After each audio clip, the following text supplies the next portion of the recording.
Welcome, everybody, to another Games Talk Live. I am your host, Jay Fonz, along with me, as usual, every week. He's in the wrong spot. Oh, my God. Jake, no, Hargeet. Welcome, Hargeet. Yet again, thank you for being here. Yeah. It was a fun little week. Definitely some fun topics to go into. Oh, for sure. And I'll move you guys around while you talk. Anyways, we have Jake with us this week. He has decided to make his appearance to talk about a lot of stuff, but mainly the Switch 2. We got some news on the Switch. Welcome, Jake. How's it going? Glad to be back again. Yeah. What have you been playing recently, lately?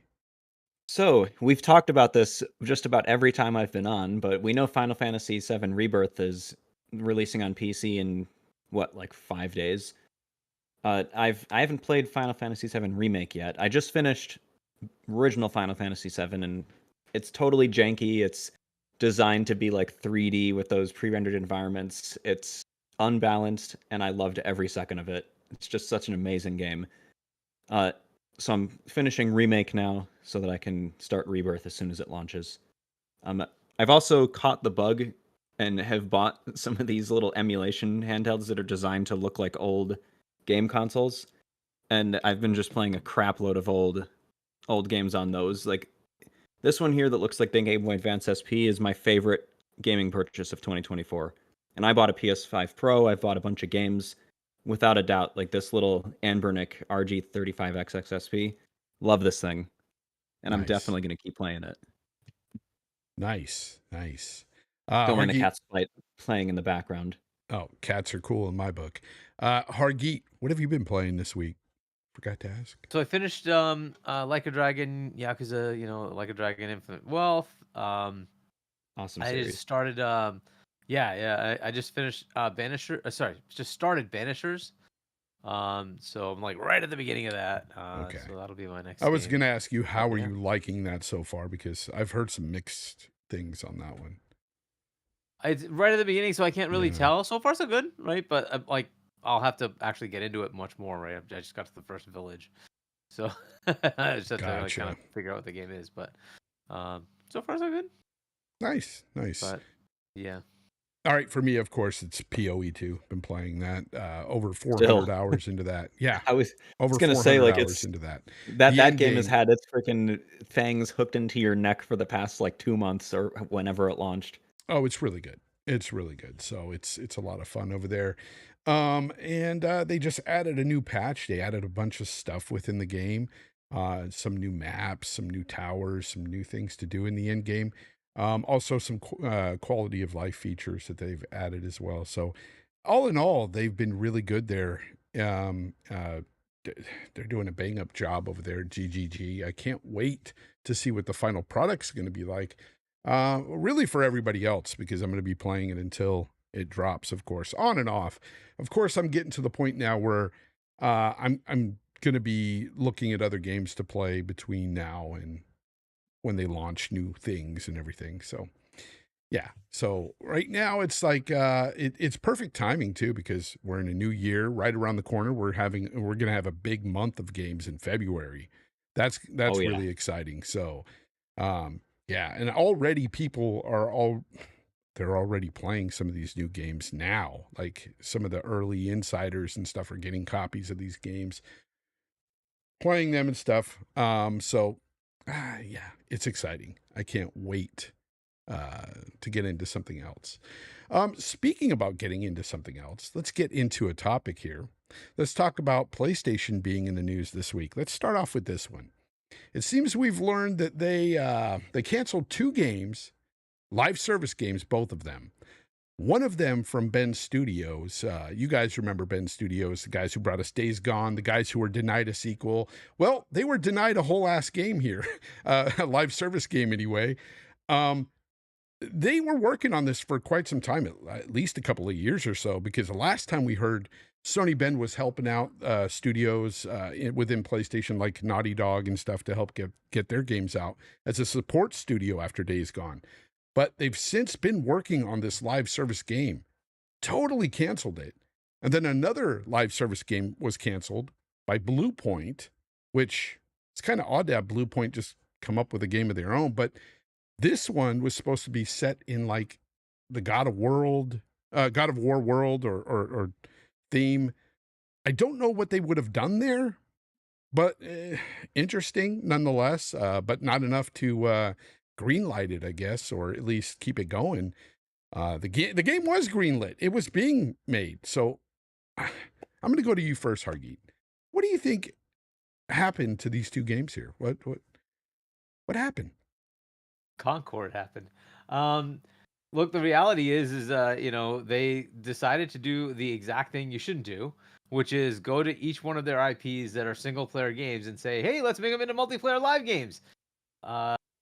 Okay, and like none of that ever worked. None of it. And like they still have the potential for a Horizon game that's going to be a multiplayer game. And what are the chances that's going to work? Well, we'll see, but Very slim. it's very low chance. I mean, Horizon itself isn't exactly doing great these days. Lego Horizon flopped miserably. We're probably going to get into it, but Horizon, the sequel, like you played it, Fonz, you hated it.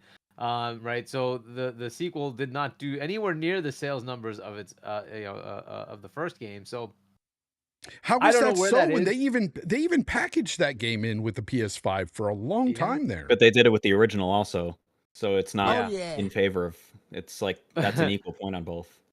But the first one sold double the amount the second one did, and that's PC inclusive. Look, it is what it is. Like that. So, but let's go back to these first two that got canceled. That puts them up to what, like 10 canceled games or something ridiculous. They have canceled more games than they've freaking released. That is the reality of where they are. Does it surprise me? Like after Concord, they're like, wait, so are we sure this is gonna work? Do we continue to invest money in this?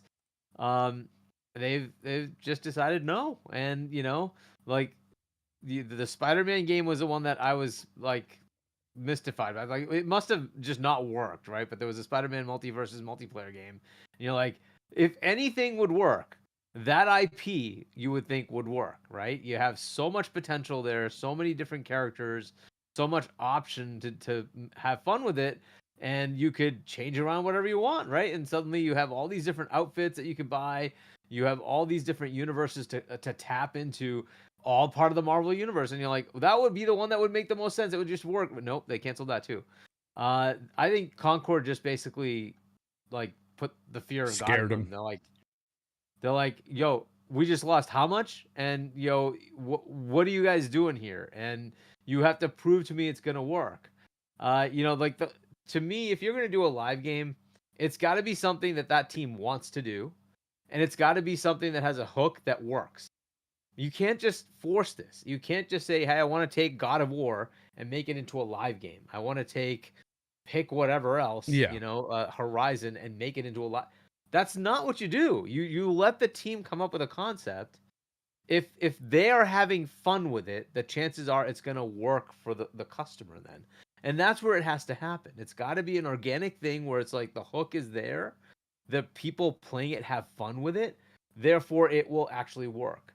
And Jim Ryan famously said, we're going to learn from the mistakes of others in going into this live service. What mistakes did you learn from? You made the classic blunders that everybody has made, where you forcibly take somebody who makes single player games and say, let's go make live games out of it.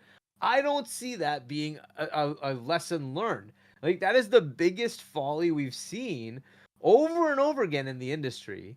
And it just almost always fails. Why would you try this? But that's what they did. Well, you have to find a team passionate enough to make something, right? And especially in the last, I would say even last generation, like Sony themselves have just not been known to make these huge multiplayer games. None of their studios. And so to force that is kind of weird and wrong. If you look at the situation with Helldivers 2, that's a completely different situation. That's what I was going to point out. The fact is, it's not a game that worked. Yeah, it's not a Sony. It's not a Sony studio. This was a different studio, Arrowhead Studios, that have made the original game outside of PlayStation Exactly. years ago. They just expanded upon this universe and this theme, made another Exactly. game, and it hit. And I will go so far as to say it hit really well for PC more than it did PlayStation, but But still, it hit PlayStation nonetheless, benefits. It right? doesn't. It Yeah, hit it doesn't. nonetheless. It doesn't matter. Still hits. Exactly. So Uh, fair enough, right? yeah. But It. yeah, but that's exactly the thing. The hook already existed, right? Somebody like they made Helldivers 1. It had Yeah. a sort of a good reception from players who wanted more, and we saw that trailer and we're like, yeah, this looks like it could be good. And it hit. It hit because it existed as a multiplayer Yep. game. That's what you need to do. You need to continue to sort of evolve something that has like a hook. It has something there, right? Not, hey, we're gonna forcibly create something out of a totally different genre of game. That just doesn't make sense. You have to be careful about doing that kind of thing. Not only do you like fail on that, you erode the brand. Like, why would you want to do that? I don't know. Whatever. This is Sony, and it's worse. But now the worst part about this is not even just that. These studios were all working on these games that are now canceled. So their output is nullified for the next God knows how many years because they now have to start from new, assuming they don't get shuttered, right? That they're going to start something new. You won't see them for 5 years now, right? So their games are just going to be kind of few and far between for the next few years. It's just the way it is because they were working on this, all got shuttered, and now you have to pivot and go back to something else. You're going to start anew. It's just a bad place for them to be. The one game that you would think would save them, the Naughty Dog game, Intergalactic, has a very, very bad like to dislike ratio. I don't know where that's gonna go, But anyway, just talking about this specific piece, yeah, 2 more out of many, many others that have been canceled. This is just kind of the way it is for them right now. They're just canceling. The question is, what are they gonna release?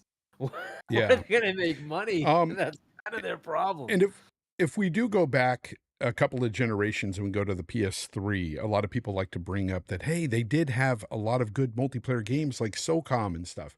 Yes, SOCOM was beloved, but nearing the end of Zipper Interactive, which made SOCOM, their SOCOM games were flatlining. They weren't really selling as well as the first few SOCOM games, and they ended up making a totally different game and then going defunct. They totally they were acquired by Sony, I think, back in 2006, but then by 2000, I believe it was 2012, they were already gone. They were got rid of because their newest game didn't hit, and they just weren't necessary anymore. And Sony at that point started focusing more on single player games. And I don't think it's a That direct result of experience. Zipper or SOCOM, but SOCOM was their last biggest game that they actually made over there that was multiplayer. So everybody who's always asking, oh, they should make a SOCOM, they should do this. Really? Is it really going to sell? Because history has told us that, especially all of last generation has told us that most people are buying that box to either play the already known big franchises like COD and what's the Epic Games, Fortnite, or they're playing the exclusives that are single player games. And I just don't know if they can capture that audience, the multiplayer audience themselves, their studios anyway. They haven't yet. Concord failed. Jake, what do you think about this situation with this multiplayer stuff? Another one I want to bring up is a lot of people are asking for another Killzone back, forgetting that Killzone 1, nobody gave a shit about Killzone 1. Killzone 2 was pretty well received, but didn't really light the world on fire. Killzone Shadowfall, again, nobody gave a shit. No wonder Guerrilla Games switched to Horizon and has never gone back to Killzone, so that's probably never going to happen. I agree with everything Hargeet said, and I don't really have anything to add to any of that because I agree with everything.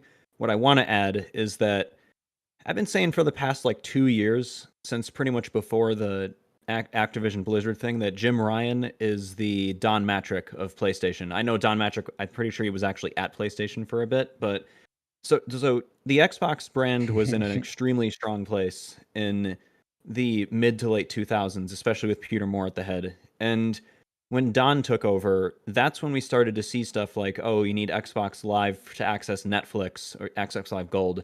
And when studios started getting shuttered and bad business decisions. And then obviously he's he was the big brain around the Xbox One launch. Honestly, Jim Ryan, it was pretty much starting to lead the PlayStation brand into a similar state of ruin. It's just Sony was smart enough to get rid of him before he could do too much damage.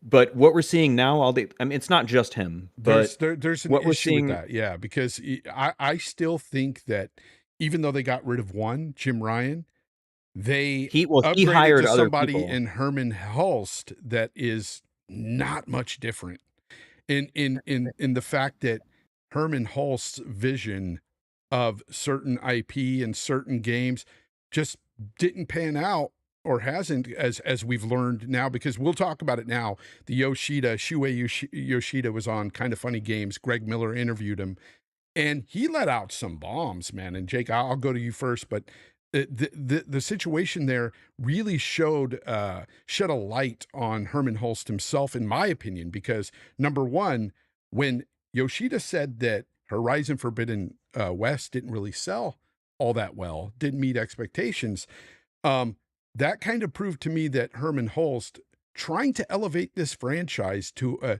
and I know it's his Argate is baby, giddy right right? now. It's his baby. Oh, This yeah. is his franchise. He was with Guerrilla when they made Horizon Zero Dawn. So he wants to see this franchise succeed. And I get him for that.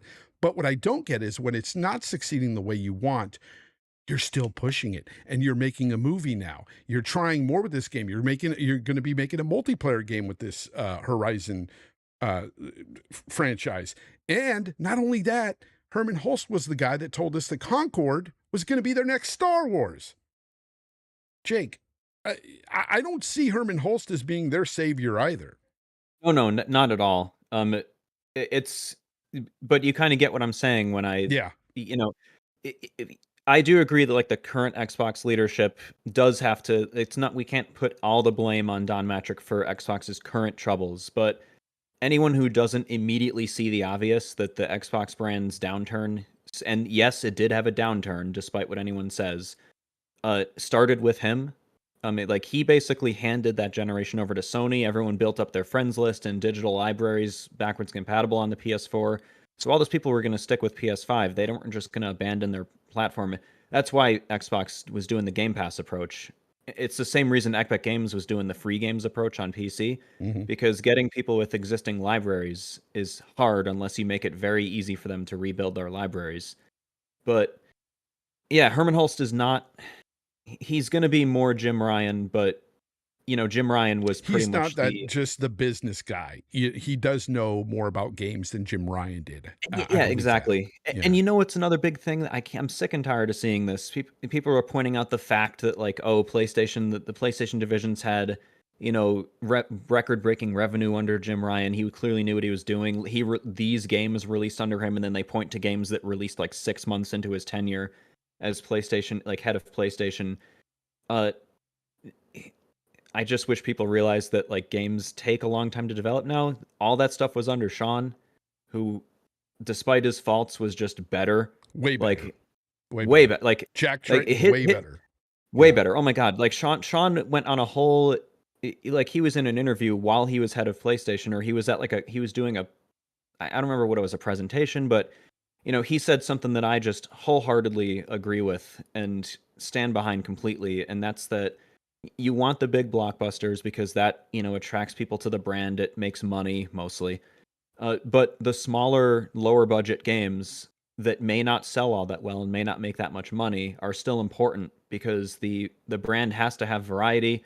You have to build up goodwill even with many different small pockets of people, and so those smaller games are just as important. That's why that's why we saw those smaller games pretty much up until like midway through PS4, where they decided that they were just going to do extremely expensive blockbusters, because they're just shareholders. They're looking at the stuff that on paper looks like it makes the most money revenue wise. And it makes sense if you have the talent to create those types of games for you.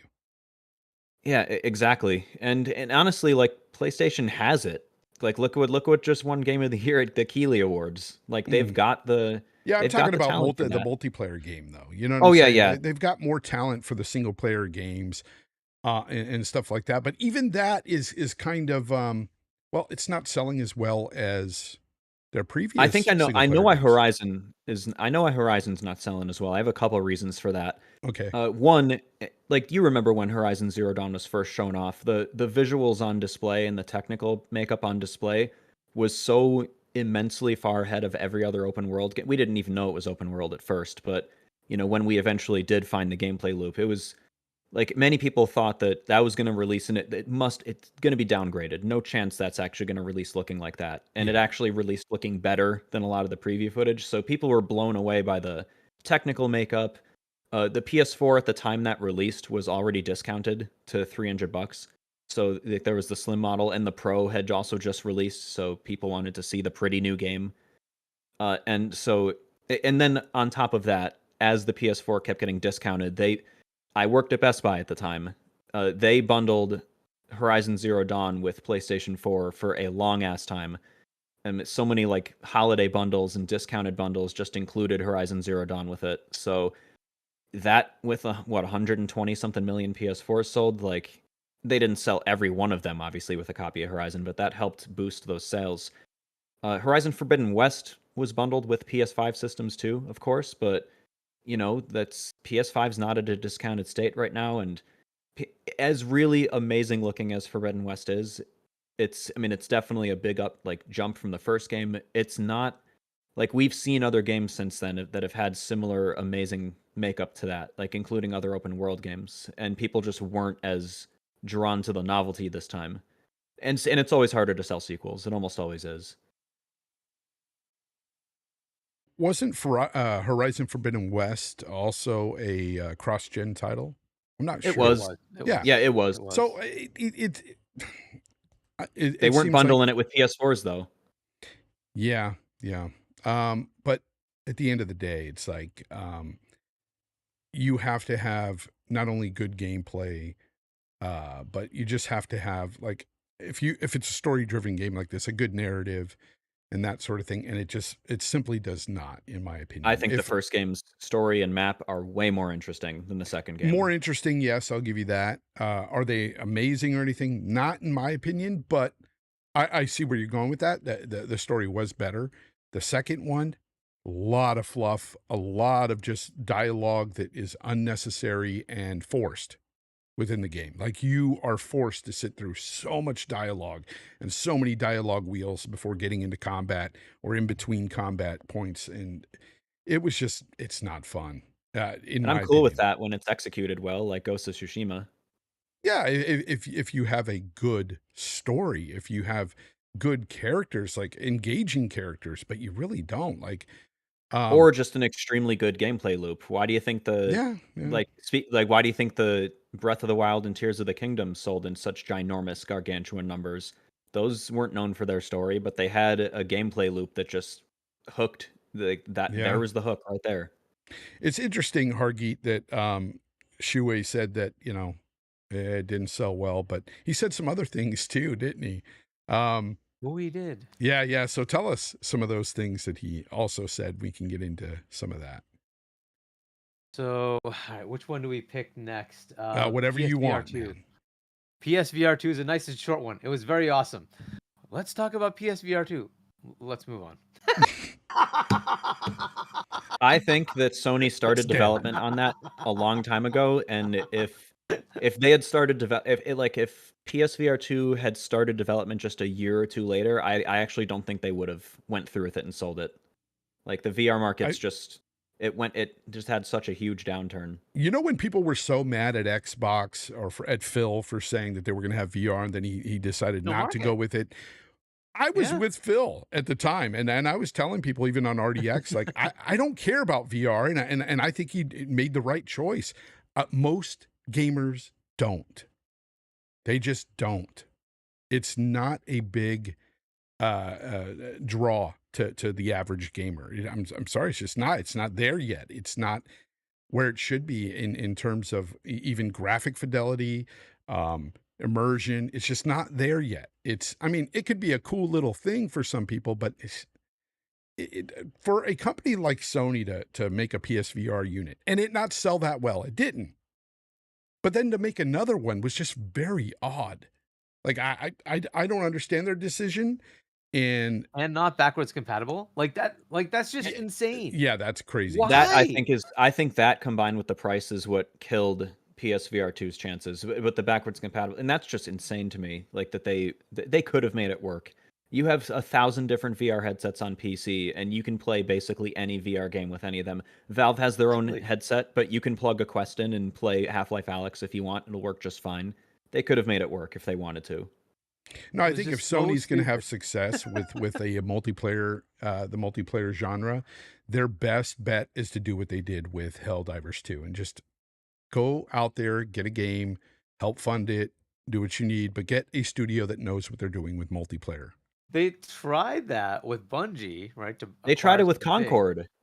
And then Concord, and that was a massive fail. But if you want to get into the next ones, like so after PSVR, there's one of the bigger ones was his direction would have been different on going into live games versus what happened, right? And then mentioning that maybe I was pushed out, hint, from where I was because I was going to go a different direction. So you can kind of get a couple of things from that, right? So one being that, yep, he was demoted. Yes, he was pushed aside, and he's bitter about it. You notice one day later, or one day after he's done, yo, I'm here to spill the beans. I'm here to tell you everything that happened. And then he's like, I would not have done what they did. The moving everything to live service thing was not my plan. This just does not seem like the right thing. And hindsight is always 20/20, but he was right. It does not make sense to do what they did.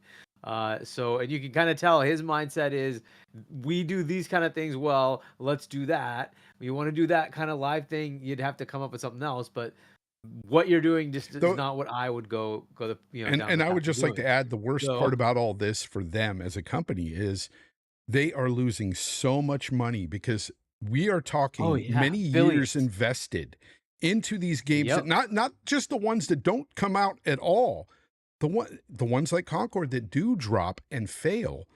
These games are costing Sony a ton of money, and it's unfortunate to see this stuff happen, but it also costs some developers their job, unfortunately, because some of these developers that have been working on something for 3 years, they may start to downsize. I don't know if they've done that yet with any of these studios, but who knows? They may start to do that next, because what are they going to have these studios do right away now? If they've been working on something for, say, even 2 years, what do they jump to right away? Do they go support for somebody else? I don't know how you do that. That's easier said than done. Yeah, I don't know how you navigate this. What about the people who are doing the writing and all that stuff? Are they just going to be like sitting around doing nothing? Right? Because they're not making their own game, right? So, I don't know. And they said that they would try to minimize any, impacts, but that pretty much is corporate speak for there will be impacts. So somebody's gonna get let go, unfortunately. I see Marsh in the chat says he says he doesn't think Xbox guys are happy. They have to move to PC for best gaming performance, and their games this year are gonna come last to third-party new titles. At least they have games coming out this year. At least they have games.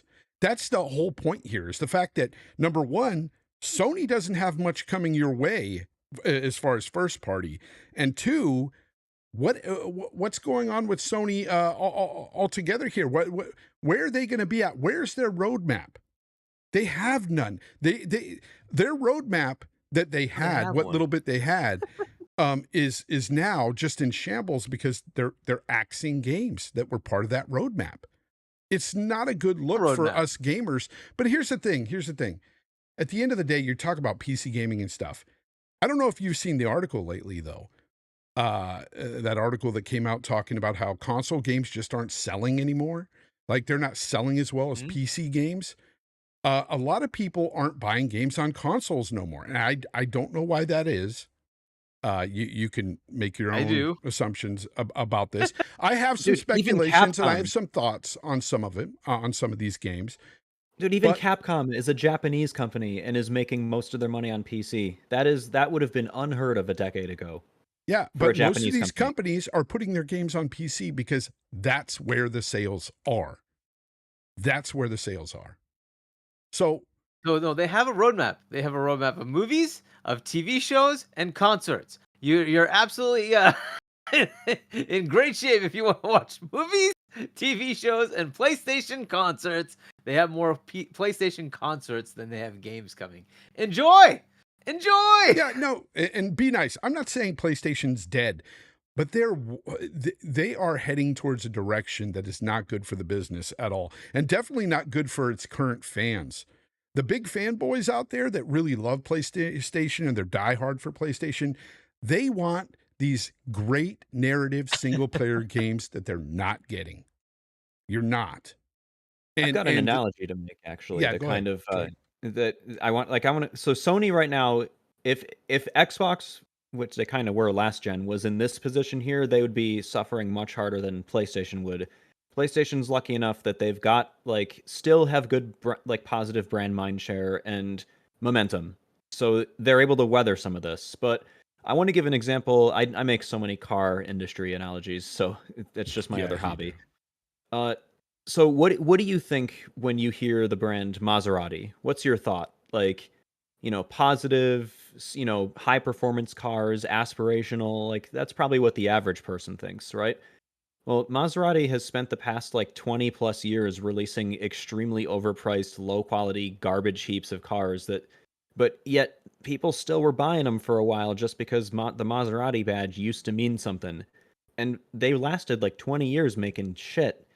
And in the past like 5 years, they've started to see their brand fall off because people realized, wait a second, I can spend half as much on a BMW and get a much better, more up to date car.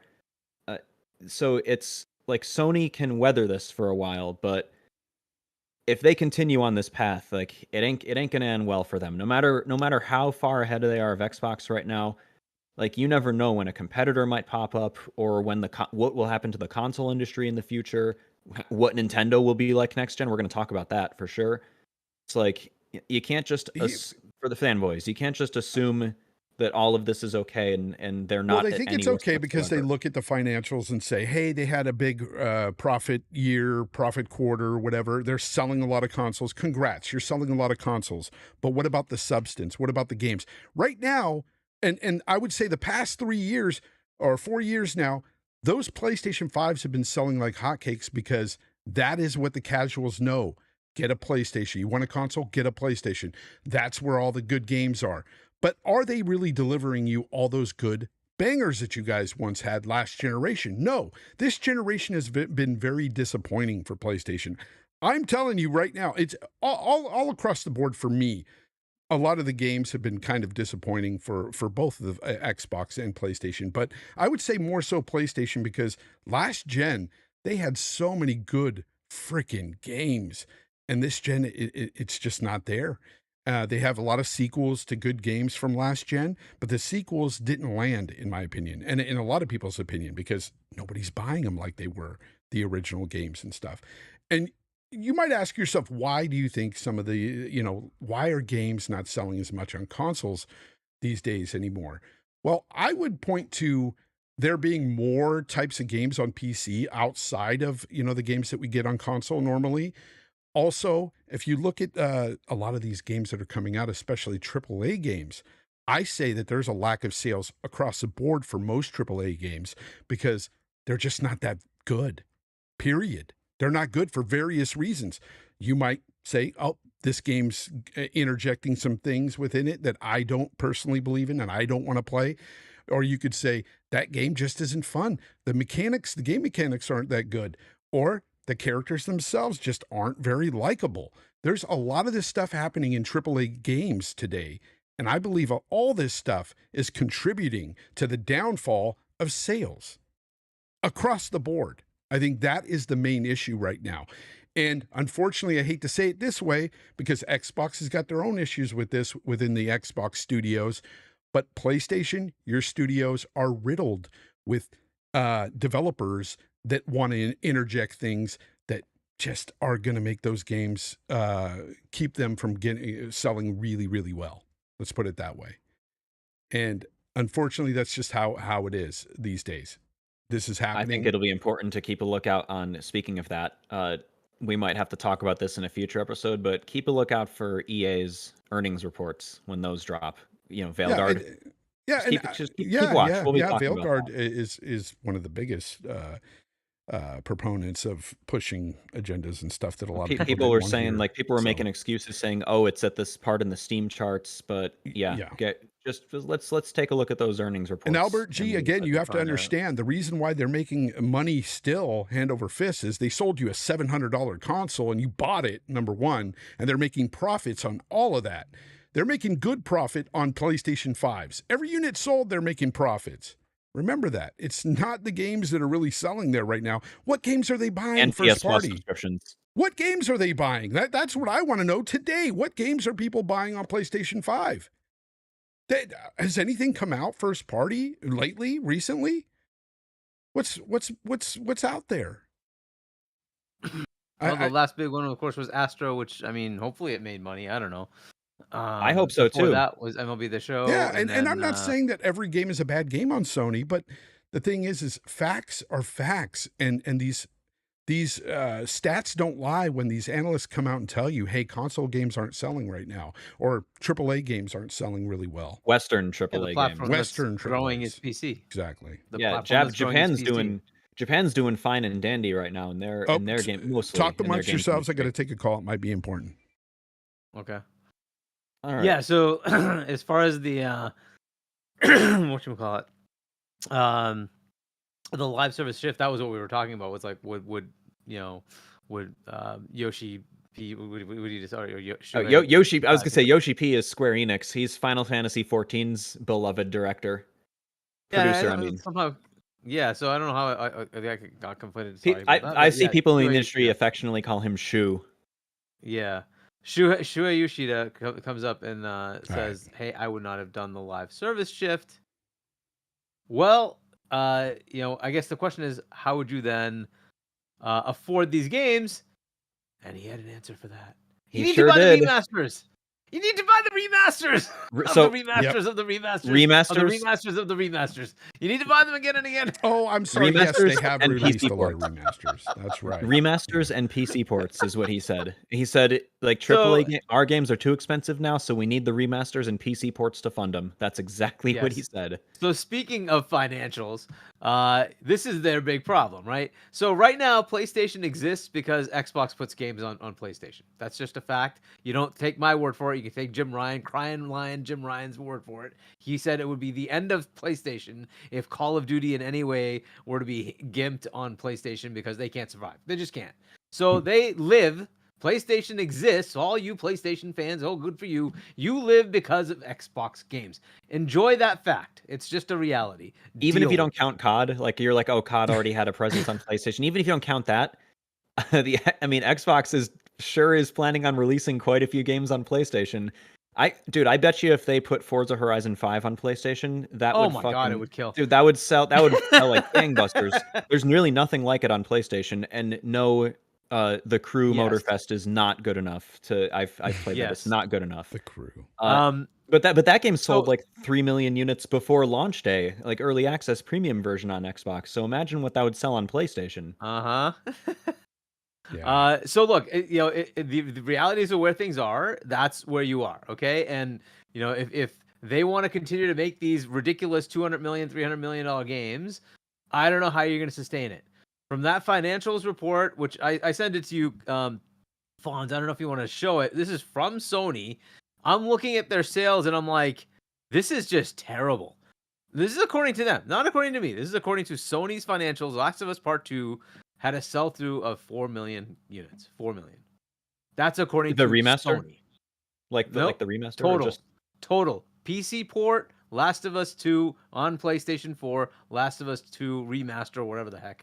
Is that 4 million units since when, though? Because I know they sold 10 million units about 2 years in. No, they shipped 10 million units. As of What? 1/19/2024, 4 million units. That's very interesting. I'd have to look into that. And these numbers confuse the hell out of me, but I've those seen it were the before. numbers. We've went through this before, and we thought something was up with those numbers, but this is coming from Sony. So I don't know if This is we're on Sony's financials.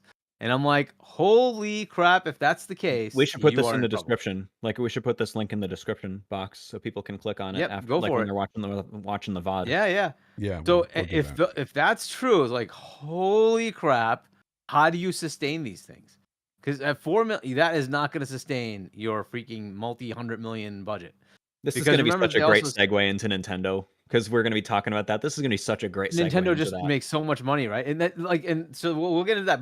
But this is the thing, right? So when Yoshida says that, like he's saying that because that's where they are. They will not be able to make these games. They just won't. So how do you continue this? They've had all the flops they've had with the 9 canceled games, 10 whatever the number is, right? What do they do to continue this? They've already lost billions. How much more can they sustain? And look, Sony banks on PlayStation making money. If for some reason, and it's not the case, but if Xbox somehow didn't make profits, it's not killing Microsoft because they usually bank 25 to 30 billion in pure profit every quarter. They don't have to worry about Xbox making money. They just want them to. They want massive returns because they want to give it to shareholders. Fair enough. That's what every business wants to do, right? And they make profits, massive amounts. But if they didn't, it would not kill Microsoft. If these guys don't make money, it's a problem for Sony. So, look, their roadmap has been nothing about games. Every time they talk about stuff, it's about movies, TV shows, anime, manga. It's about anything but concerts. It's about anything but games. That's what Sony corporate is saying. Okay, should I take their word on the fact that they don't really seem to care about gaming anymore? Or not? Which way is it? If they cared about gaming, when Satya Nadella is talking about their profits every quarter, he's happy to talk about the gaming division. That must mean he cares about it, right? Why else would he talk about it? He's talking about gaming quite emphatically. So, I think they're kind of behind their gaming division, not the other side. I just have to look at what's happening, okay? They're not making what they want. That's the way it is. Their profits now bank off of Call of Duty. That's how they live.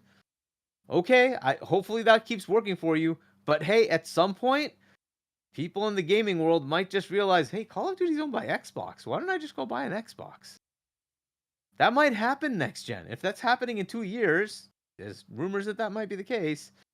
Why Albert wouldn't the G next is trying to box say that be- it's 4 million over a weekend.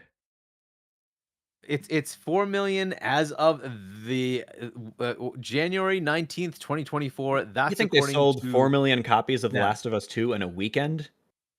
They sold like 3 million units in the first like 5 days or something at launch. Yeah. So look, and this is not me. We should put that thing in the chat, I guess, but this is Sony's own financials, which it confuses me as well. I'm like, I thought they shipped like 10 million of these things, didn't they?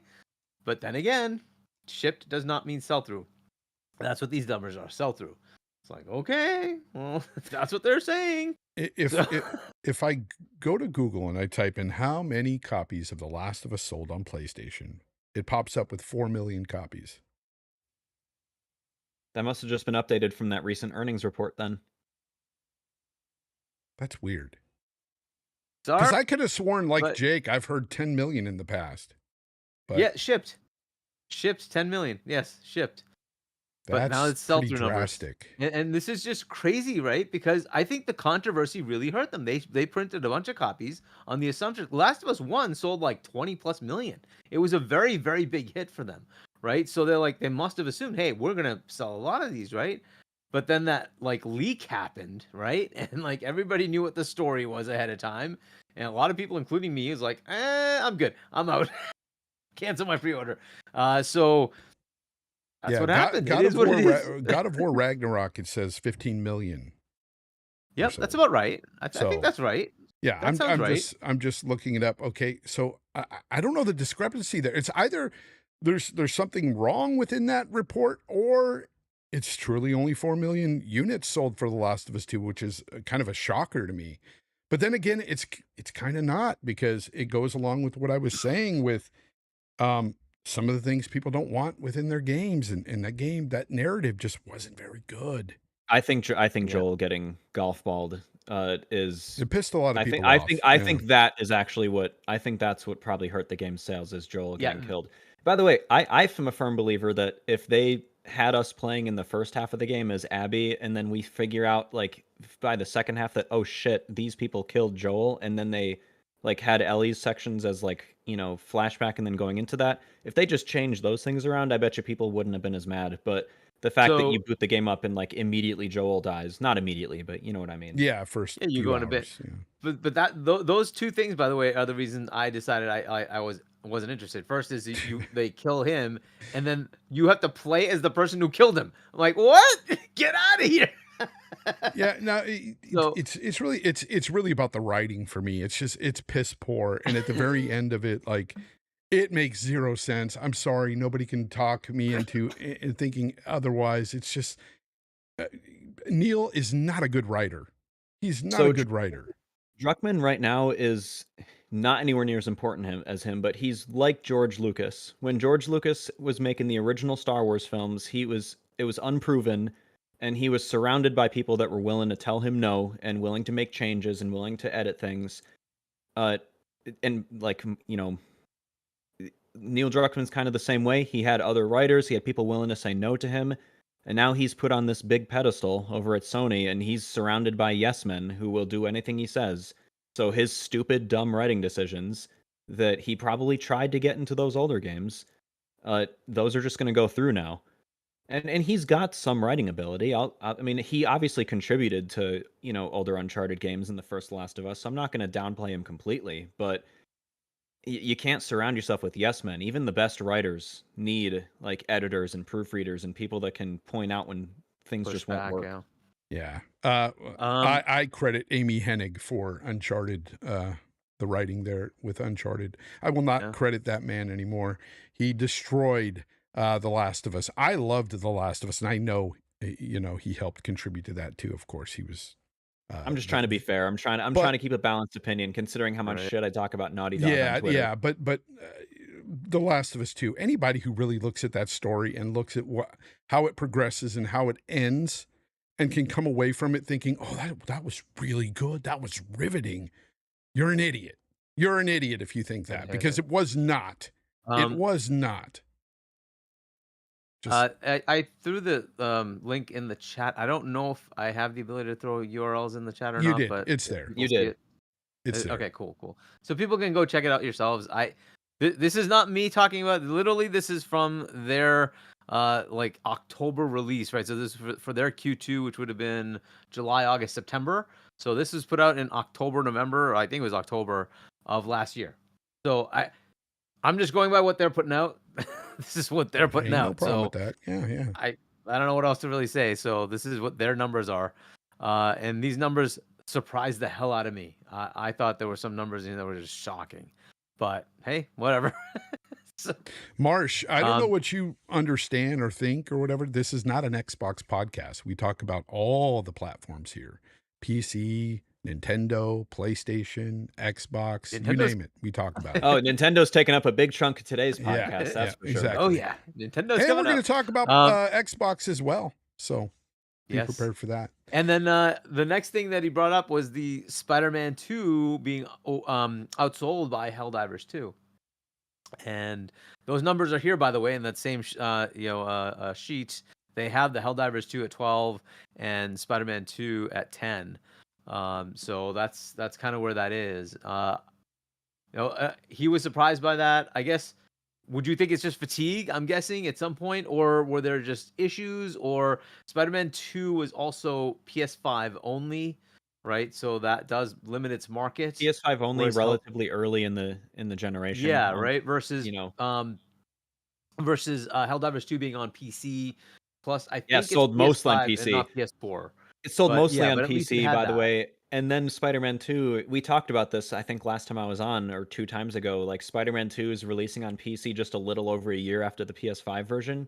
That should tell you all you need to know right there. Because if that was they need the money. if that was like an extremely high seller on PlayStation, that would be 2 to 3 years out Yeah. from the PS5 launch. Well, just the fact that all their games are slowly going over to PC, and well, I say They're slowly, a testing little the bit waters, faster. man. They're closing those gaps. But They're it's testing the also waters. because they're not selling as well, just on the console itself, and that's just even the PC sales of their games are going down. By the way, like they're not lighting the world on fire in terms the of new sales ones like that they have come used out have to. not really. Yeah, they're not have. I haven't actually sold as well as they could. I don't think Spider-Man 2 is gonna like it's gonna do okay, Yeah, but I don't it's think it's gonna yeah. I don't think it's gonna do huge numbers on PC. Not at first. I hope it sells a million or two though. It gives them something, right? Some good revenue. But yeah, it doesn't. I don't know. They haven't done well for the last few. Ragnarok, for instance, didn't sell as well as it could have. It didn't seem to do that well. And you would have thought, hey, that would have gone somewhere, but it didn't. By the Because the way, first God of War sold a lot on PC. By the way, It if you did. type in and be more specific about how many copies in total did The Last of Us 2 sell, it says 10 million. So I don't know. I don't know why that report is saying 4 million. That's weird. They must have meant to mean like within a certain time period and just put because it I thought like, I heard 10 million in the past. It's yeah. weird. I heard 10 million at the 2-year mark, but that was Yep. again that was shipped 10 million. So who knows? Yeah, and I'm gonna look more into that. I'm not gonna take it. Reporting, right? It's like weird, isn't it? I'm not gonna take this at face bundled? value. I'll look into it more. Yep. Did Last of Us 2 get bundled? Yes, it did. It got bundled. Okay. I don't know that this includes bundles. I don't think because these are sell-throughs, right? So I think this does not include bundles. Oh. Could it mean like digital only or physical only? Maybe like could that report be separating that at all? Again, I don't want to. I'll look into this further later. I don't want to. I'm a little unsure about this one in terms of like the 4 million number. I'm too skeptical. I do think that it's like not selling as well as the first game and I don't think it's going to in the long run. But I'm skeptical about 4 million. Yeah, it was I bundled. found these numbers there was a digital game voucher like, for what? Yeah. All right. So, yeah, I don't know. I don't know how that works. But yeah, so I just found the whole thing pretty interesting and eye-opening with Yoshida. It just, he kind of let things out that, I wasn't expecting him to. Like nothing really shocked me. Don't get me wrong. It was shocking the fact that he was willing to say it. Yeah. Yeah.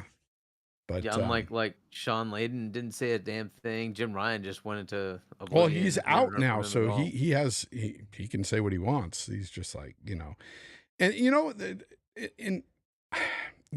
don't want to say he was forced out or whatever, but when you look at it, the optics is bad because didn't they put him in charge? Like he had a really good position. Then they made him in charge of like indies for a while, and then all of a sudden he retired. And it's like, man, he's been there since its inception, man. Like he's been there for PlayStation. I mean, he's been head of SIE, right? He was the head of the whole thing. It's so sad to see how far he fell and then gone, But yeah, whatever. So that's the end of that chapter over there. But yeah, lots of cool information from him. But hey. let's switch gears. Let's talk about Switch 2. Let's talk about Nintendo Switch 2. I got a lot to say here. Okay, so I'm going to go through just some of the spec leaks here, or the specs. The CPU is an ARM Cortex A78C, whatever that is. I don't know. 8 cores, by the way. The GPU is an NVIDIA T239 Ampere, 1 graphics processing cluster, 12 streaming multiprocessors, 1,500 plus CUDA cores, 6 texture processing clusters, 48 Gen 3 tensor cores, 2 RTX ray tracing cores. Wow. Ray tracing cores, too. And the RAM is a 12 gigabyte DDR5. Jake, I'll go with you first since you are chomping at the bit to talk about Nintendo. What about some of these specs that you've seen or heard, or you can, expand on it, has really got you wound up?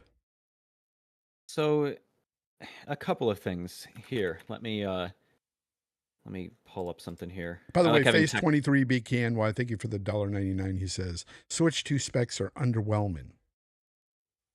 So, okay, I want to cover a couple of topics here that I know a lot of people in your chat are probably going to believe at face value, that I just want to explain the context of a little bit. The biggest video on my old channel was me pointing out the fact that like the Switch was going to be relatively low in hardware power, but because of the architecture, it was not going to be as much of a problem. Games wouldn't necessarily look and run perfect by the end of the generation, but they'd be relatively easy to port. And if the sales of the console were there, then the games would follow. And it's pretty much going to be the same case here. Uh, I don't. I should have had the spec sheet of the original Switch in front of me. Tech Power Ups listing is good, but it doesn't have the total number of CUDA cores. But the the Switch 2 is a ginormous, humongous jump over the original Switch. Huge jump. And it has, if these leak specs are true, and there's no reason to believe they're not, 12 gigs of RAM, that's more than the Series S. So a lot of memory constrained games are. We might see some games that skip Xbox due to a memory problem on Series S and make their way to Switch 2 because of higher system sales and more RAM. Possible. But a lot of people are taking the PS4 level performance figure and getting disappointed by that. Yeah. Where what it actually is, and this kind of lines up with the size of the GPU and the clock speeds that we're seeing, the raw performance, like regular rasterization performance, is probably around a base PS4, but you've got more powerful CPU cores, you got way more IO throughput, you've got ray tracing cores, you got tensor cores for DLSS, you have way more memory, you have uh like a modern architecture, like Ampere. I know Ampere's like almost 5 years old at this point, which is crazy, but that's still plenty modern, believe me, for current games. It's got all the stuff that, modern games need, even more so than the, PS5 and the And I series have to consoles. add this little tidbit too, because you're saying it's kind of like the base raster power of like a PS4, but you've got all these other things going for it that are make it much better than a PS4. Oh, games are It's gonna look and run much Yeah, better on this but than we the have to PS4. also consider this. You have to think about this, guys. How many games have we seen that came out this generation, the past 4 years, that haven't or can't be done on the PS4, on the base model? That's what I'm saying here. Like, we're not seeing games like that are just taking like advantage of they're taking more advantage of AI feature sets and stuff and ray tracing and stuff more than they're really pushing like raw power. I don't see these games really doing much these days outside of, ray tracing and lighting and stuff that make it a step above of last gen. But when you're talking about the graphics and stuff, it looks pretty much just like last gen. I mean, and so if it's that powerful, what's wrong with that? Like it's not gonna knock anyone's socks off in terms of power. No. But again, the level of raw rasterization performance really does not matter in terms of getting game ports. And again, Switch 1 kind of proved this. That's literally the Switch 1 is running a heavily underclocked tablet chip from 2015. That thing gets completely and utterly stomped on by like mid-range smartphones from 5 years ago. And yet, because this console sales were there and it's Nvidia, so the developer tools, everyone knows how to use them. It got games, The and it's Witcher going to be the 3 same was case ported here. to it. Yeah, It didn't look or very good, but it's there. yeah, exactly. It's still got the game, and like there's a bunch of casuals that are more than happy to buy that kind of stuff. So the raw raster performance doesn't matter at all, and the thing has its modern features that it needs. And Nvidia is going to be there for software support to make sure like backwards compatibility, which we just got confirmation of, is going to be nice and seamless. Uh, d- you know, I think they're making like a custom version of DLSS that has low computational overhead and frame time costs for this thing. So probably not going to look as good as DLSS does on PC, but it's still going to be really, really much better than what was last gen. So I'm not too worried about the specs. It's going to be similar to the Switch 1 situation, maybe a little better in terms of like how Oh, long it'll last and I getting think that ports I and stuff. think the multiplats will show up for this one. They can, that's why. So they'll be They there. can, and Yeah. not to mention like this time around we have proof that the concept works. And I just want to point something out. YouTube alone, the Switch 2 trailer, that released, like the Switch 2 launch trailer where they just showed what the system looked like, released 2 days ago, January 16th, and that's currently sitting at 18 million plus views on YouTube already alone. Just for comparison's sake, the PS5 hardware reveal trailer from 4 years ago, almost 5, is at 44 million views. Obviously it's a logarithmic curve, of course. It's going to taper off, but like people are excited for this thing. Nintendo went for the Switch. This is the first time in their history they've gone with a System 2 nomenclature.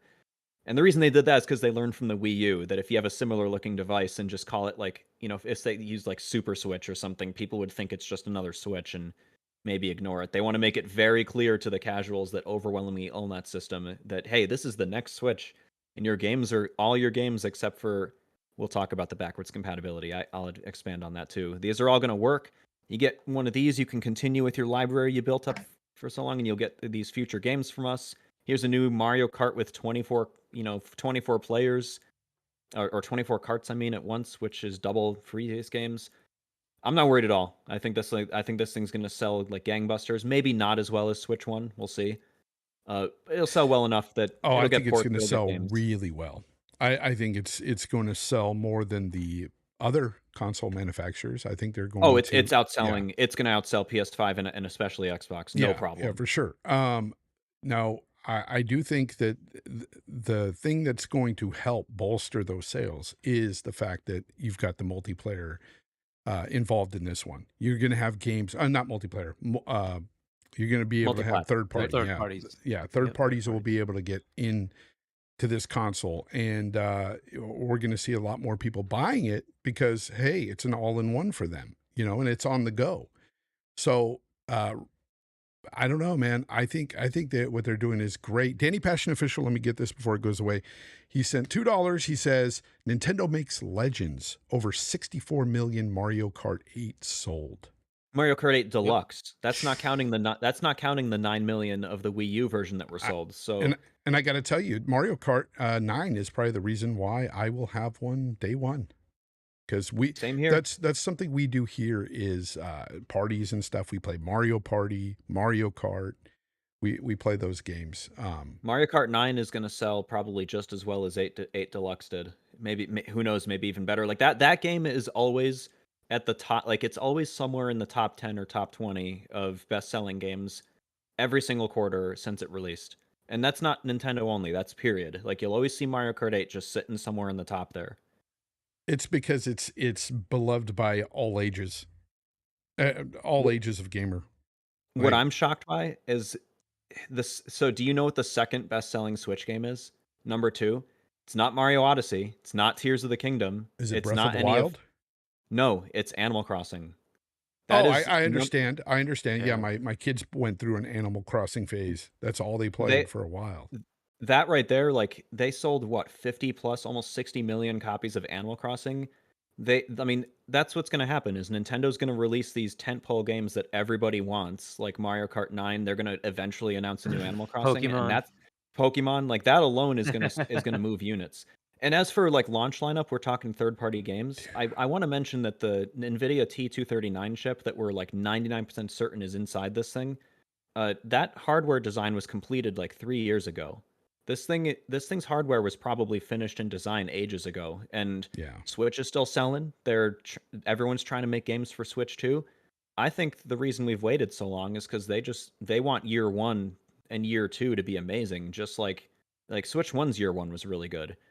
They want that Switch 2's year 1 to be Switch better. had like what, Breath of the Wild year 1? Breath of the Wild, Mario Odyssey, Mario Kart 8 Deluxe, and then a fuckload of third-party games. Because I remember, it was funny because at the time there was news stories about Breath of the Wild selling more than the actual console itself because people couldn't get their hands on the console, so they were just buying Breath of the Wild in anticipation.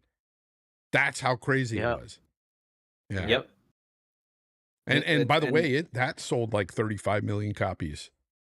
Something like that. Yep. Switch alone, 35 million. We're not counting the Wii U version, which obviously isn't going to sell as much, but that's at least a few million right there. And that's something I wanted to mention that with when we were talking about Sony earlier. Is Nintendo? We'll see what happens this gen with this more powerful hardware, but they haven't fallen into the trap of overinflated AAA budgets yet. They keep their budgets in check. They keep their developers happy and their teams relatively small. And they release games, and they've got their tentpole series that sell untold gargantuan amounts of units.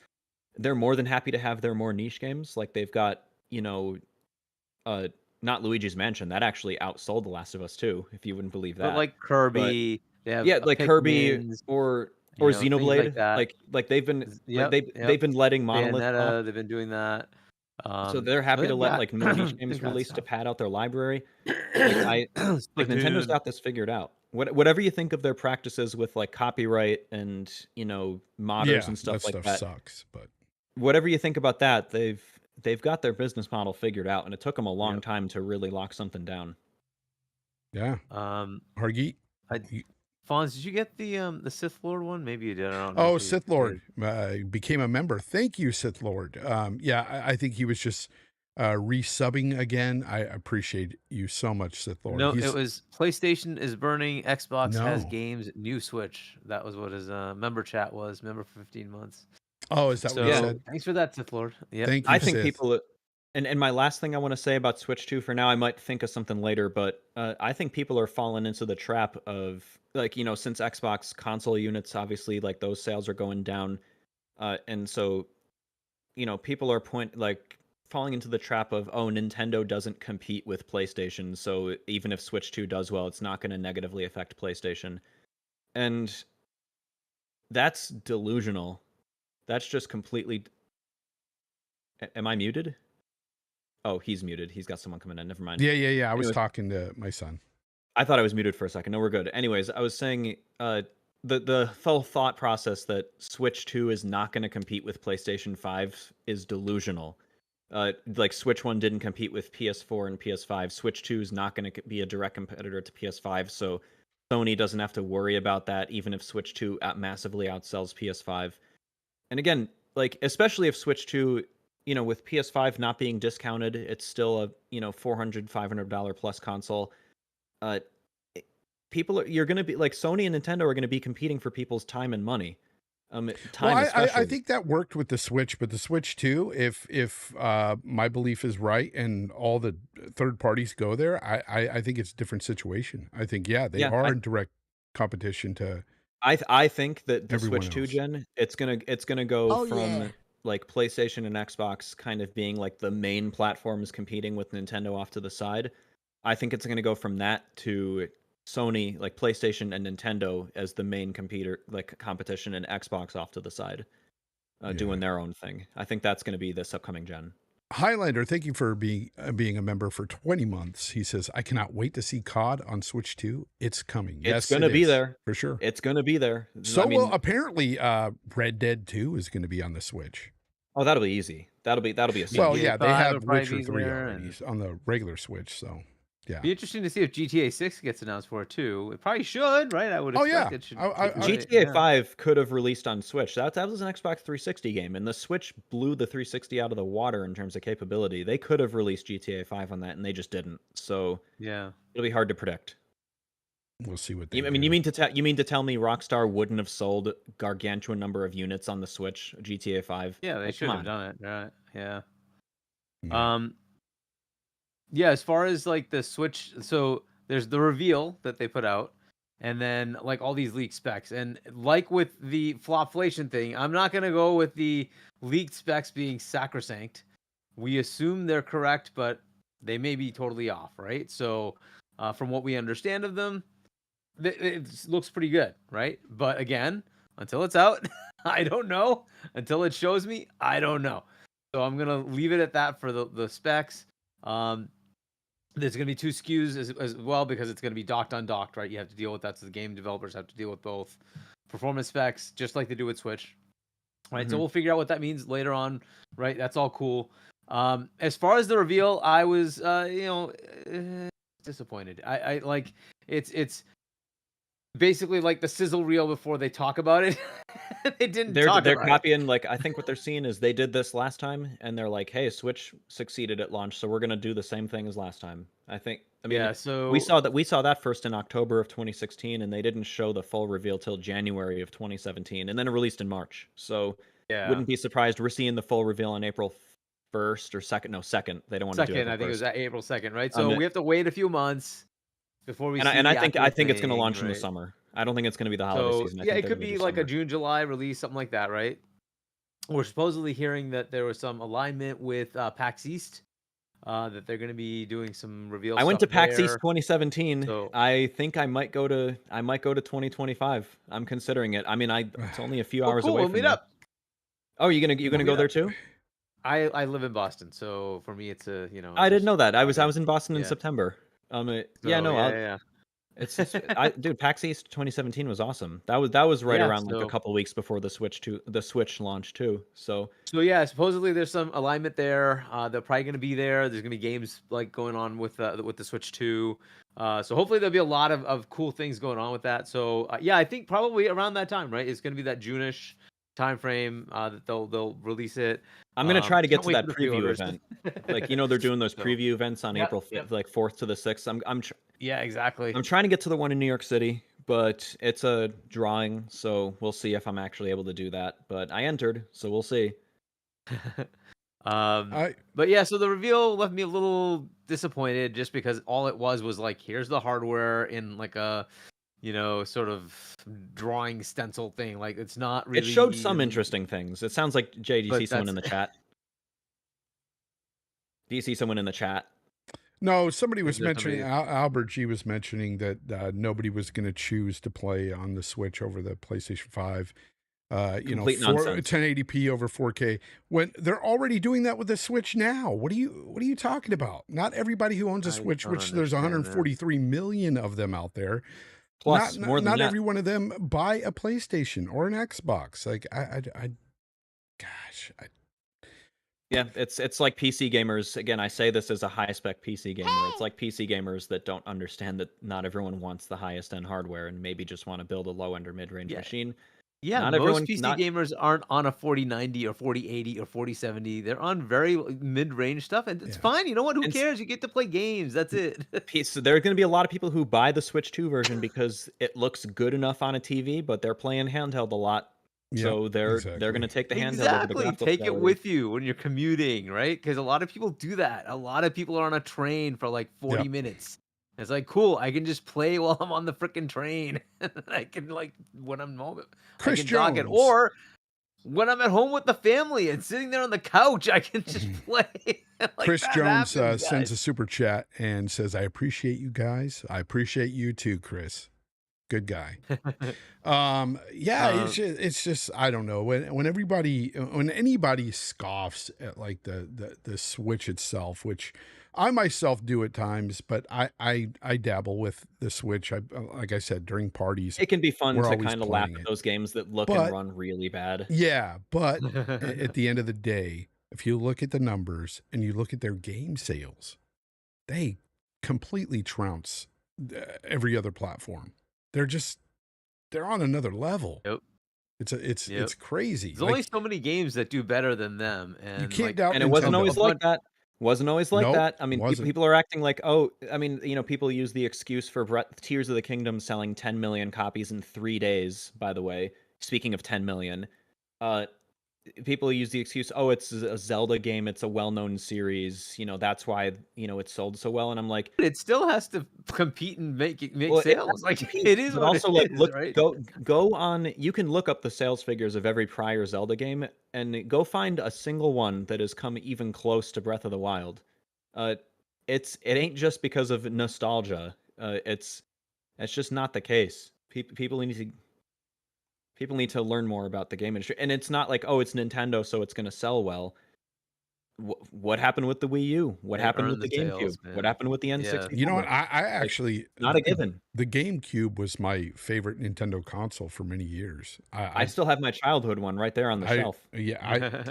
Well, I was an adult at the time. The N64, man, that one. I was born in 1995. I love the N64 as well, but what I'm saying is the last good gaming console from them was the GameCube for me. And because that was the last time I believe that we had like a bunch of third party.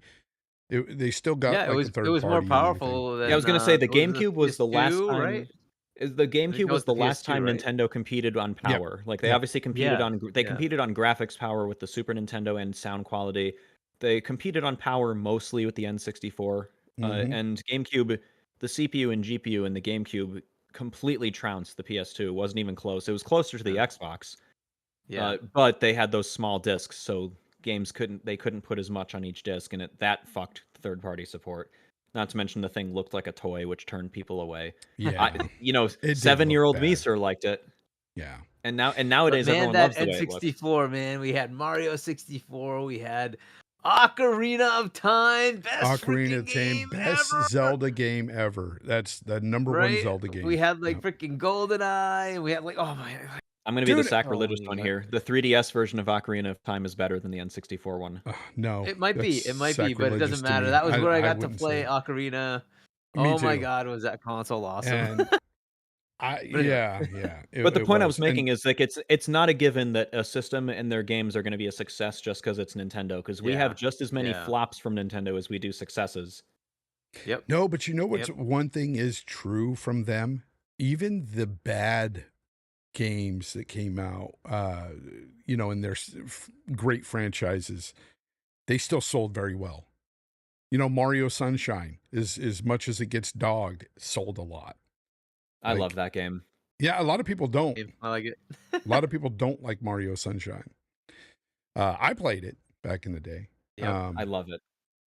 I didn't But hate yeah, it. as far as the reveal, the trailer just showed kind of like a little bit of the hardware, didn't really Yeah. get into the depths of it. Fair enough.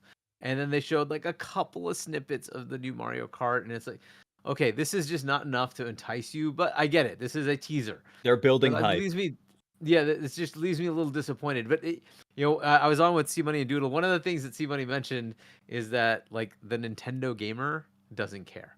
That's they are going to just be happy to see the new hardware, and that's it. That's all they need. They don't need fancy ass graphics. They don't. It doesn't matter to them. Cool, They're new just Mario gonna Kart and a bigger screen. I'm happy. exactly right. They're like, yes, bring it, please. I want Mhm. take my money. Right. That's I all it's did gonna see be. something interesting in the trailer. So we saw on some of the leaked, reconstructions of Switch 2 that there's an optical sensor in the right controller, Yeah, and people were and you wondering can like, use it as what a is mouse or that? something like that. Yeah. So they showed it. It was sneaky. They didn't like obviously they didn't talk about anything, but they showed those things sliding around on the ground in like Yes. mouse form.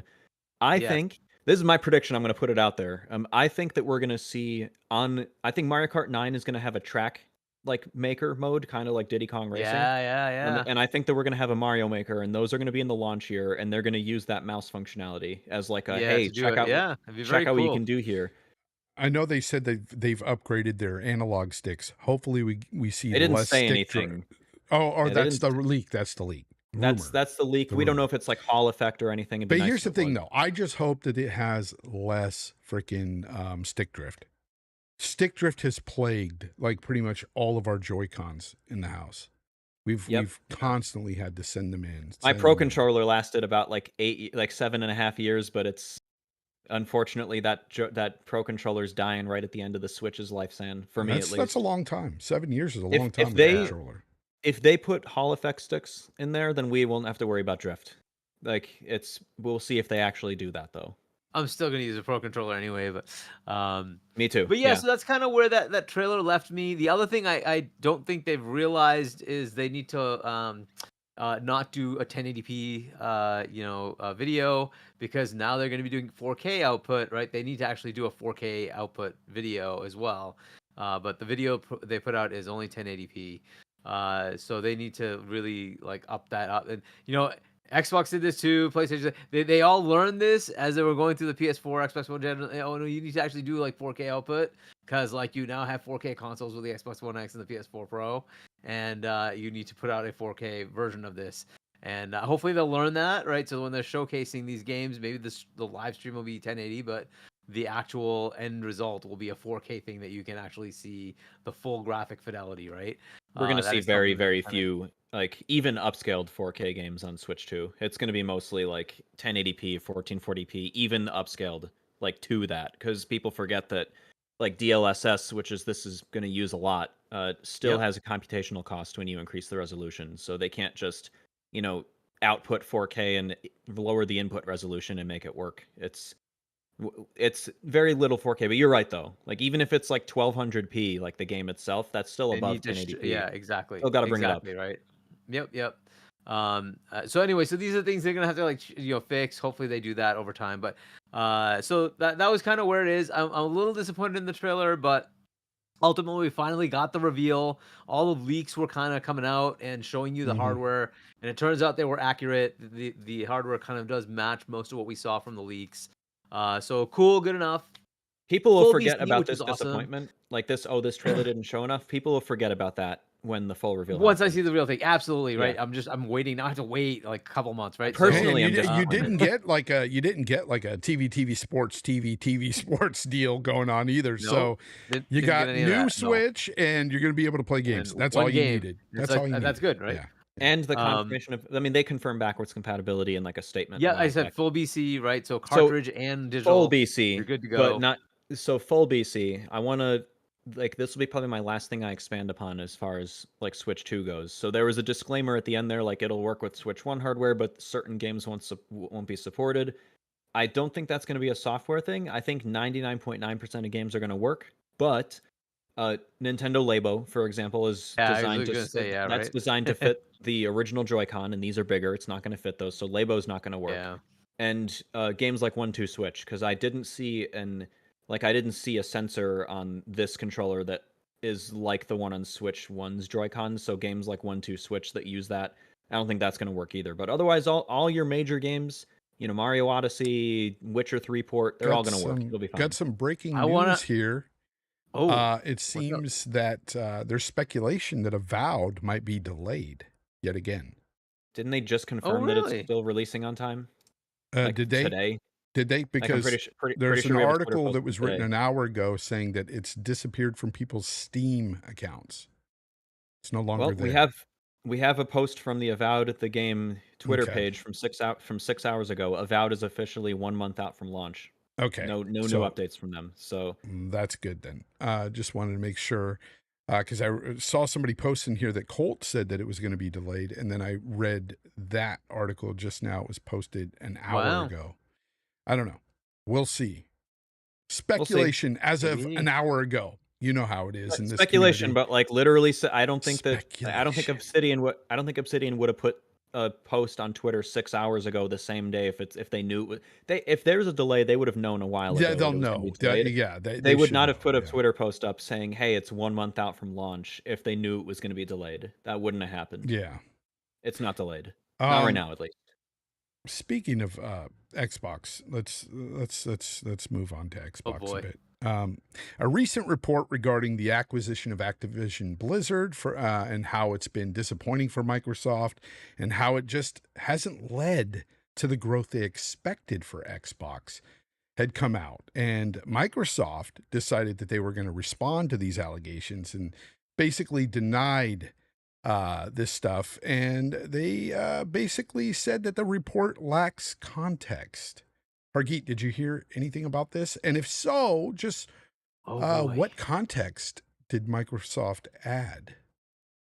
I haven't looked in depth in either one of them because I just get annoyed by the whole thing. Because no matter what happens, anytime there's any positive Xbox news, T-minus 24 hours, here comes the shit.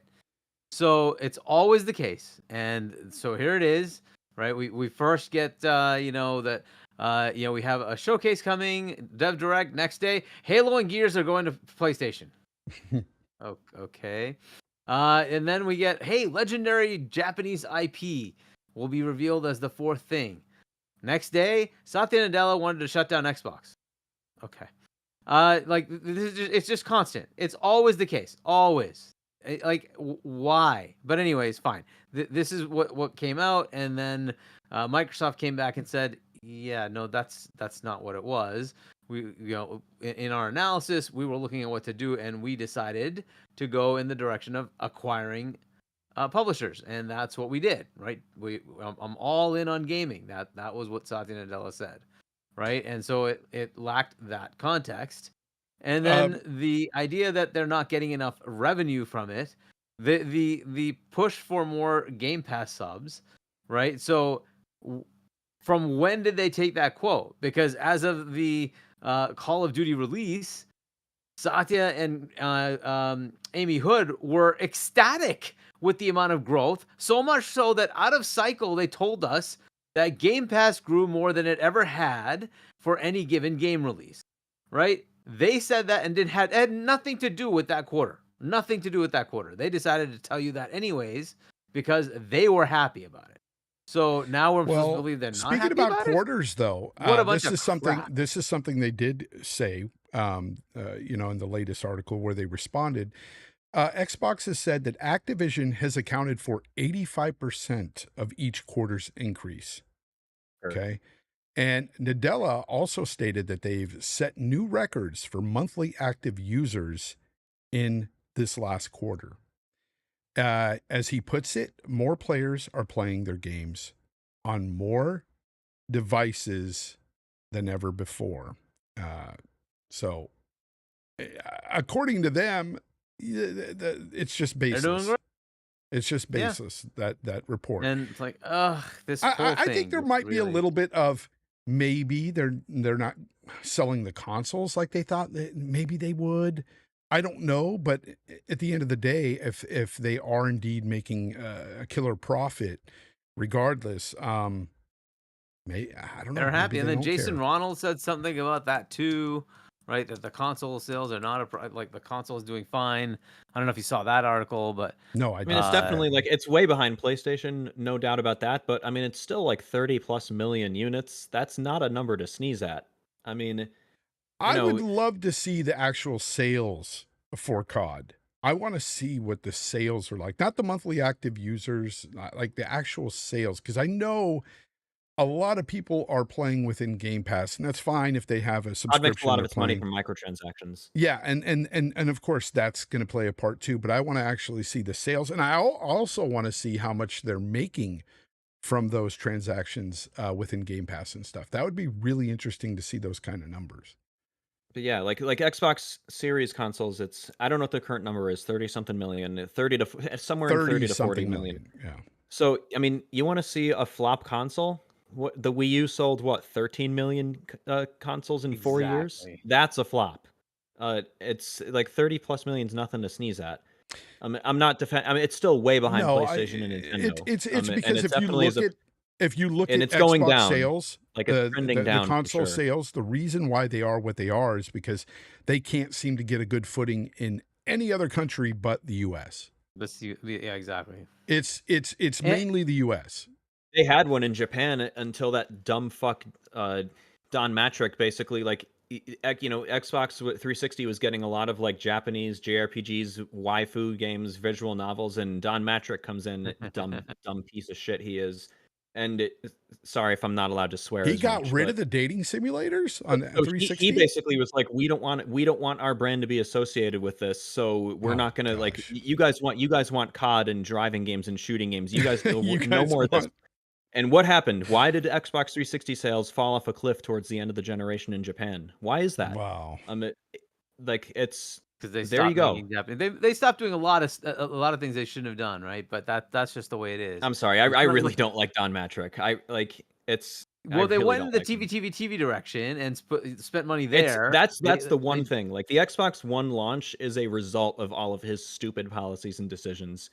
And that like Japan policy of his is just another example, shutting a bunch of studios to save money and requiring Xbox Gold for Netflix. Like it was way more than just the Xbox One launch that he did to completely just murder the brand. Yeah, I mean, the Peter Moore era was like fantastic, right? It was Peter like, Moore's he awesome. was like, oh, there's a game, yeah, we'll take that one too. Oh, that one, oh yeah, we'll take that one too. It's like everything became exclusive because they're like, yeah, I'll take that one too. Yeah, I'll take that one too. 360, his method worked when 360 was still successful despite the Red Ring issue. And people No kidding, right? people who weren't around at the time don't realize just how bad that was. Do you know how Like, good I have to say this because I had 5 Red Rings of Death consoles. 5. Okay. On my 5th one, I was finally had enough and I freaking turned that sucker in and I did the towel trick. I was an ass to do I, that. I But was did it. 10 years old when the Got rid of it. 360 launched in GameStop. 2005. And it And was at even the I end knew. of the. It was at the end of generation. We had a year out before the following year. It was probably 6 months out before the new PlayStation was coming out. So I was like done with Xbox at that point, and I was like, I'll just get everything on PlayStation 4. But anyway, before that though, I do have to say, even with the Red Rings of Death, the turnaround to send it in and get it back was pretty quick. I mean, it was like 4 or 5 days, which For US customers. I had for a friend US in customers, Australia yeah. who had to wait like months to get his 360 replaced. Yeah, but you know, it was an irritating thing to go through, and I just like I had enough. But yeah, it's funny how we went through all that and still like I'll just get another one, you know, and Oh, good man, that console. because at the time with the PlayStation 3, a lot of the games, the multi-plat games, just weren't up to the same performance level of the 360. Like It took if so you much remember, work to make it it took a happen. long Yeah. time for them to get a grasp on that Yeah. It's cell not just the cell processor. processor. It's This- not just the cell. It's the fact that the NVIDIA GPU that they had in that thing was a dog. Like the Well, 360's GPU was a lot better.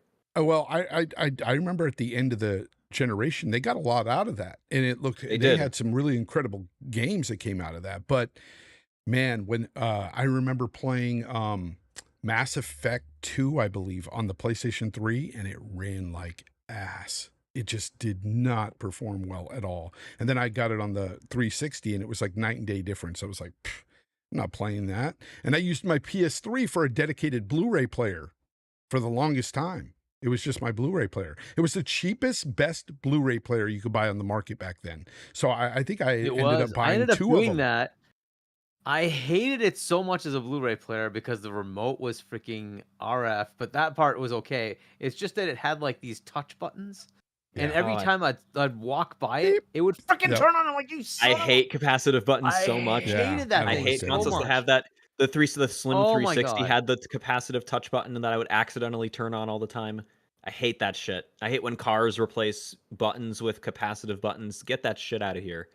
Physical But buttons. eventually, I'm like, I'm done with this. I just got a dedicated player. Like, 'cause And I'm I know, so like sick of this PlayStation 3. for most Xbox guys, they always like harken back to the 360 and say that was my favorite console. You know, and it was great. I have no problems with it.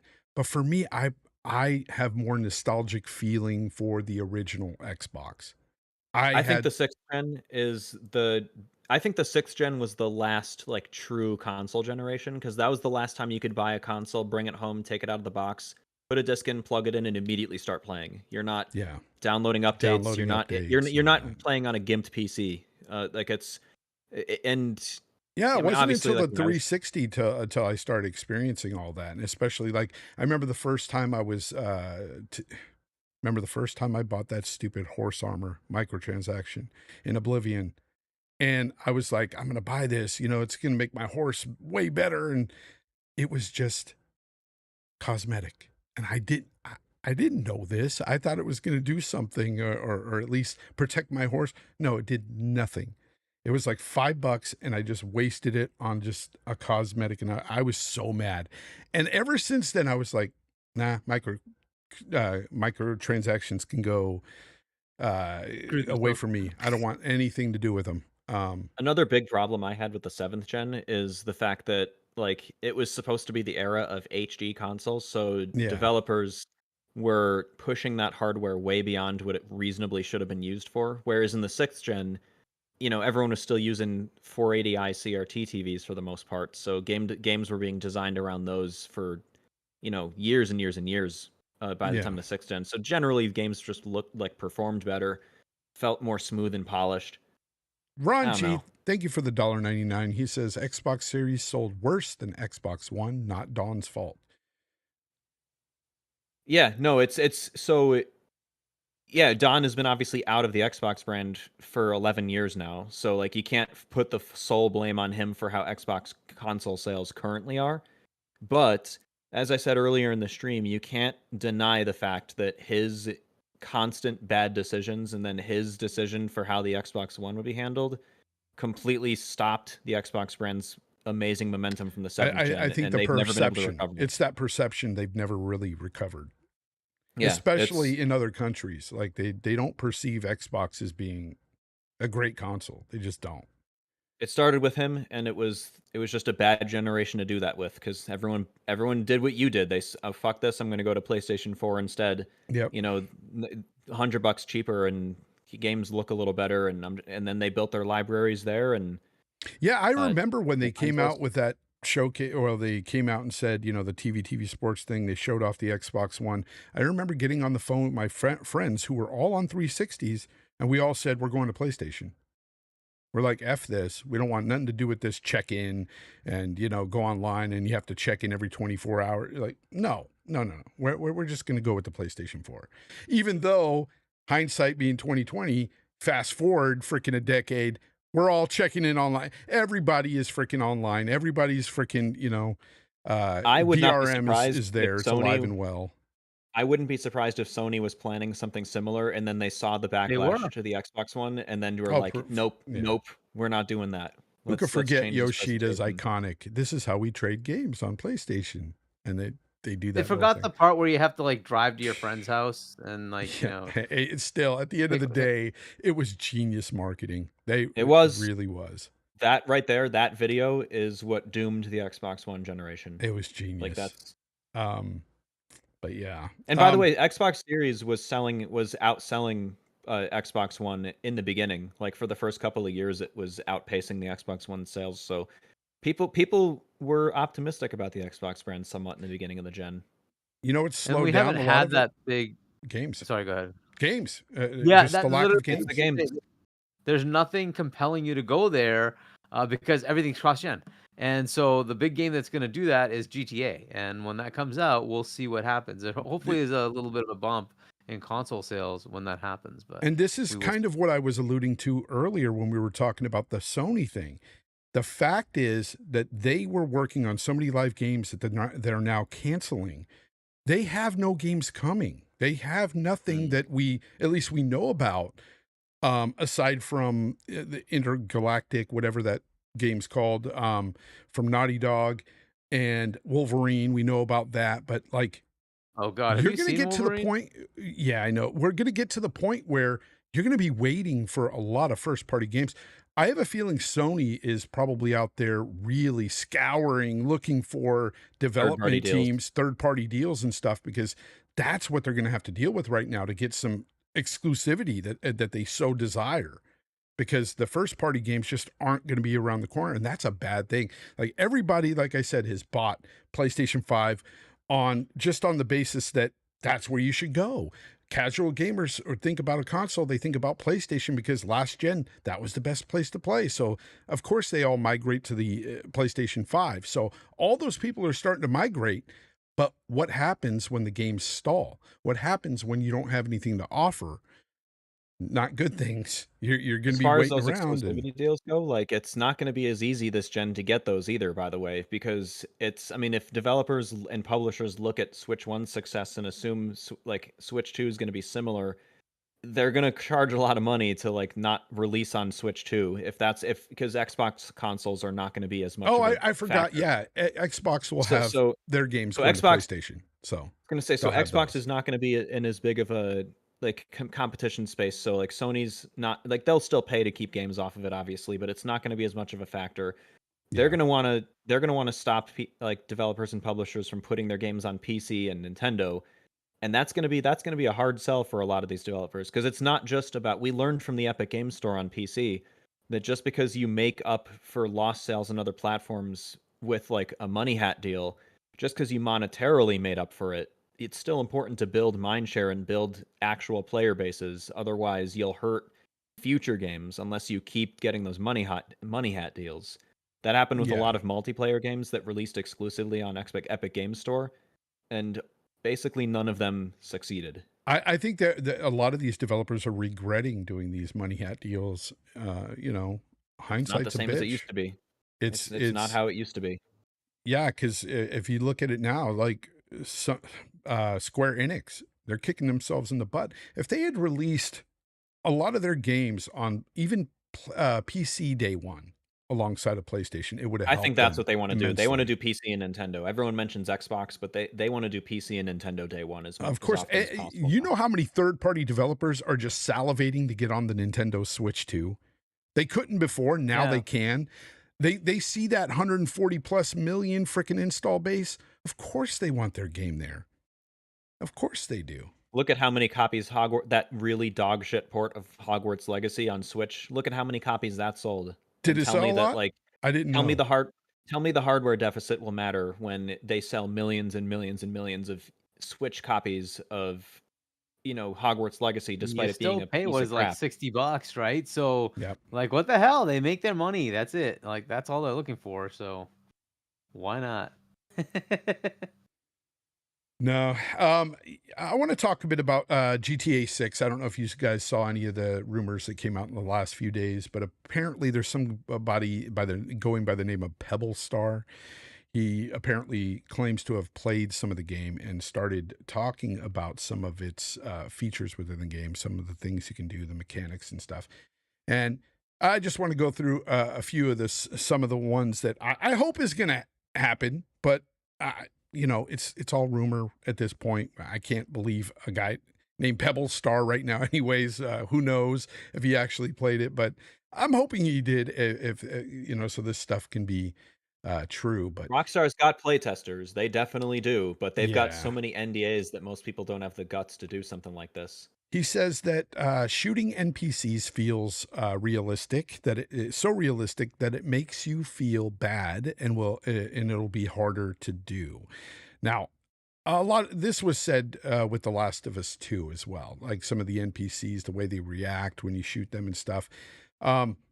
Some people, if you have empathy, you may feel that way. Others, if you're sadistic, you probably just kill more people and want to see that kind of stuff. But um, interesting, because that tells me that they changed up some things with the core mechanics with the shooting there, because in the other games, I don't get a feeling that it's all that immersive when you shoot an NPC or anything. So hopefully they've worked on that. It says cops can set up a crime scene after a shooting and take pictures, measurements afterwards. The bodies will be picked up and then taken away to. Wow. That's pretty cool. That's more immersive. Seeing that stuff happen, they'll take them to a mortuary or a hospital, depending on if they're still alive. The world feels very alive, which it's Rockstar. Their worlds always feel alive. Okay. Nearly everything has a physical place, even debris and litter of all kinds. The game is breathtaking, feels truly next gen with a real jump in graphics compared to Red Dead Redemption 2. That's pretty interesting because Red Dead looked amazing, especially last gen. It was probably the most amazing looking game in my opinion, especially on the 1X. It was beautiful, beautiful on the 1X. Storms and hurricanes feel real with wind moving poles and road signs. And that's something I never thought of because they are in Florida. You get the storms, you get the hurricanes and stuff. They're going to have that in game. You'll have people, NPCs losing balance, running for cover, all that kind of stuff. Crews of maintenance workers cleaning up. They'll interact with the world. And after a big crash, traffic jams will occur until the road is cleared. And random events can be triggered. And a truck, a van, a crane will arrive at the crash site. NPCs will naturally clean, remove, and load debris and all this stuff to transport. NPCs will record and call cops in case of shootings, in case of a shooting or after a big car crash. Yeah, that sounds like Red Dead 2. I can believe that one because Red Dead 2, except it was worse than Red Dead 2. You'd shoot somebody in the wilderness and somebody would pop out of nowhere and go, "I saw what you did, son. I'm getting the law." And they'd run off and you'd have to chase them down. So I could see people calling the cops when you do stuff. They've had that in a lot of different games. Mafia games, they call the cops on you. Construction workers can actually dig, put up poles with the cranes or do road work. Sounds like there's a lot of things that are just more immersive within the game to me. The road is Fonz, is your lighting off or something? Like you're very dark. Yeah, right it's because my lighting, I didn't set it up and I thought, oh, my window's fine. But the sun went down. So that explains it. Yeah, the sun went on down. all this stuff sounds plausible. But you know what else it sounds like to me? Yeah, it sounds totally plausible, but it also sounds like CPU limited to 30 FPS on consoles. Oh yeah. Been saying this. I've been saying that too. People Even on hate when I say even on that. PS5 Pro, and Yeah. if it's 30 FPS on consoles, then I'm just gonna wait for the PC version. So they also say that the road is destructible to a certain degree, and I don't know what Uh, they mean by that, but cool. Holes in the roads. They have, there's real physics going on. Water actually will puddle up in the potholes and stuff. Realistic driving physics, car crash physics are similar to a simulator, and cars can bend or cut in half. That's interesting. That's new. Buildings can't completely get destroyed, but it says buildings. The English here is weird. I don't know if this guy wrote it himself and English isn't his first language. I don't know, but it says buildings can't be completely destroyed, but to a certain degree. Players can destroy their doors, windows, walls, and roofs. That Okay, makes sense. interesting. Yeah. Jason and Lucia hold guns differently and have their own feel and weight and movements. Well, I hope so. One's a man, one's a Cool. woman. I want to make sure it's different there. It's not the same. Players will be able to carry a rifle on the back and a handgun strapped in front. Players can have multiple van car inventories with clothes, weapons, and attachments. Stealth elements like crouching, going prone, hiding handguns under the shirt, and many other things similar to Hitman or Ghost Recon. Clothes Cool. have their own physics. So if you draw a gun, clothes will interact with that, your hand pulling out the gun. Clothes tear, they get dirty, sweaty, wet, bloody, react to the knife, cuts, bullets. Awesome. There will be the National Guard will be in there. So at the max wanted level, they call the army on you. Wow. You can ride horses, which are available at farms in rural areas. That's cool. Hey, I might do that. My Red Dead fix can be had in GTA6, right? NPCs are conscious about the player, and they can be robbed or intimidated into putting their phones away if they're recording videos. That's pretty cool. All right. But yeah, they've always had some of the best AI NPCs in their games. Like interacting with NPCs in a game, I don't think it gets any better than Rockstar. I think they've had the best. If you go to Red Dead or GTA 5, they have the best interactions with NPCs out of all open world games. That's been my experience. Police AI is smart as they work in groups, communicate with each other, and split into 2 or more groups at times. So interesting stuff. That's what he had to say on this. I mean, GTA 5 launched, you know, long ass time ago. So if they've spent all this time developing a new game, all this stuff makes sense. I mean, GTA 5 was designed for 360 and PS3, so think how limited those were, and just how much of a ginormous leap even the Xbox Series S is. None of this stuff sounds impossible or implausible. It makes perfect No, sense. it doesn't. But if you look at the jump, even between GTA 5 and Red Dead 2, there's a massive jump in not only graphics, but also just the immersive world and the NPC interactions and stuff. Huge jump. So, I mean, I don't want to say it's going to be on that level, but it could be. That was over 6 years ago. So just think about that Could for a be. second. Ron G in the chat, thank you for the 2. He says, "Who got GTA 6 marketing?" Don't know. Did We'll see. PlayStation? I mean, I'd guess PlayStation, right? Probably makes sense. Again, I think the awesome one would be if Nintendo came out of nowhere and said, And got the "Yo, marketing. marketing." That'd be so awesome. Oh, what about Hey, Steam? Steam got the marketing. No, I'm just kidding. they would It's never not do coming it. out on Steam. Yeah, It's not coming out on right Steam. away. Yeah, No, day one. it's 6 months to a year later because they want people to double dip. And I know. no, the excuse of they want to release it on the platforms that make money first is nonsense because it's releasing on Xbox first before PC. If they wanted to make as much money as possible first, they would do PlayStation and PC. We even doubled. Well, I can't say we because I don't know what you guys did, but I double dipped with GTA 5. I bought it on the 360 and the freaking new PlayStation 4 and everything, and A lot of people did for a lot of Rockstar games, and Rockstar's going to keep staggering PC releases until it doesn't work for them anymore. They're one Yeah. of the few developers that can still get away with doing that, and it works financially. They've made a killing off GTA 5. Um, Shark and cards. and most people are going to buy it, you know. Most gamers will buy GTA 6. It's fudge. So GTA 5 sales surpassed 200 million already, and it just keeps being bought. Still staying in the charts, even to this crazy. day. Crazy. People like those immersive, like, you Yes, know, Albert obviously G. I'm double dipping like I did with Rebirth, except I'm not going to finish it on the PlayStation. I'm going to finish it on the better platform, which is Steam. How's it feel buying the PS5 and playing that version and then getting a Steam announcement? Well, what's cool is I was only 12 hours in. So when I saw the announcement, I stopped playing it because, again, on the PlayStation 5 version, it looks like there's Vaseline smeared across the screen. It's not good. Also, I want to talk about, like, this. I know this is a segue, but I want to talk about how much more Square is marketing this PC port of Rebirth than Final Fantasy XVI's PC port, and especially 7 Remake, which launched on Epic Games Store first.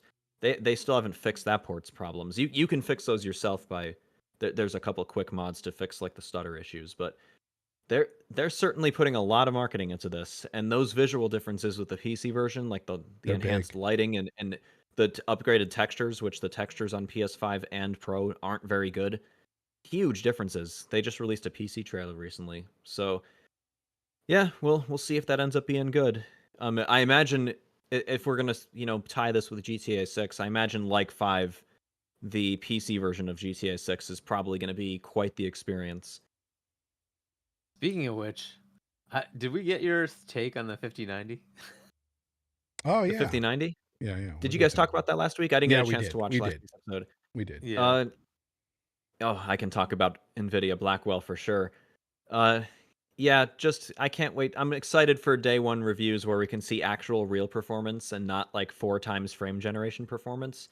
Because even in NVIDIA's own charts with their own hand-picked games that they chose to best represent their hardware, games that don't have, multi-frame generation support, like Far Cry 6, for example, we're seeing like, I don't know, like a 10% boost on the 5080 versus the 4080, which means the gap's going to be smaller versus the 4080 Super, which is what they should be comparing it with because that replaced the 4080.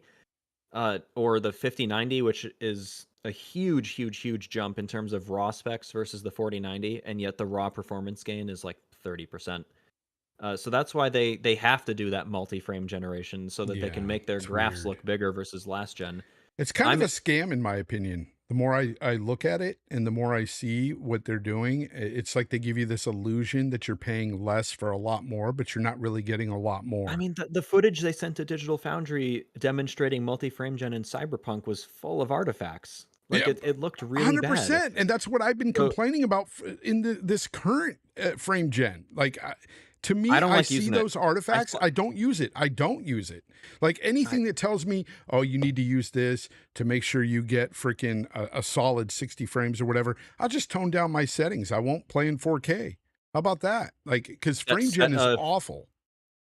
Like, set a frame rate control and let it do dynamic res. And, for the CPU heavy games, just find out what those CPU heavy settings are and lower a couple. Like, I don't know. I think so. I mean, Blackwell was never going to be a massive jump because it's pretty much on the same like manufacturing node as Lovelace was, and all they can really do is make the die a little bigger, improve some architectural stuff, and drive up the power consumption. So the raw performance gain was never going to be that big, and like I think if you have a higher end Ampere or any Lovelace, I don't think this is a generation you should be upgrading.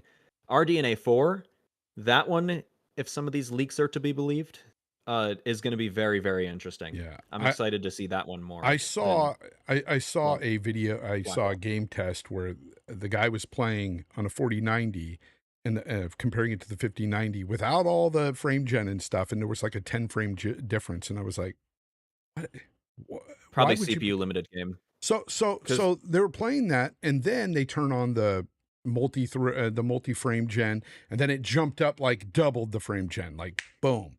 And I was like, yeah, but it's frame gen. Now you could see, all the artifacts. You can see the hair or the stuff around the hair in the game, or stuff around jagged edges. Like you see like the little in the vents and stuff, you see the little lines and stuff. I don't like that stuff. Like it annoys me. Yeah, they'll fix stuff over time. I mean, modern current DLSS 3 frame gen games still garble the UI, so we'll see if they fixed that. That right there is the main reason I don't like using frame gen on Nvidia hardware right now, because they still haven't fixed the UI garbling. AMD fixed that. FSR 3 doesn't garble the UI in any games I've tested it in. I have comparisons on my Twitter showing the two. But I don't know. I would rather just lower settings. And I do hate it that to way. skip over, talking about the 5090 and go and talk about the PS5 Pro real quick, but there was something I had to tell you, Jake.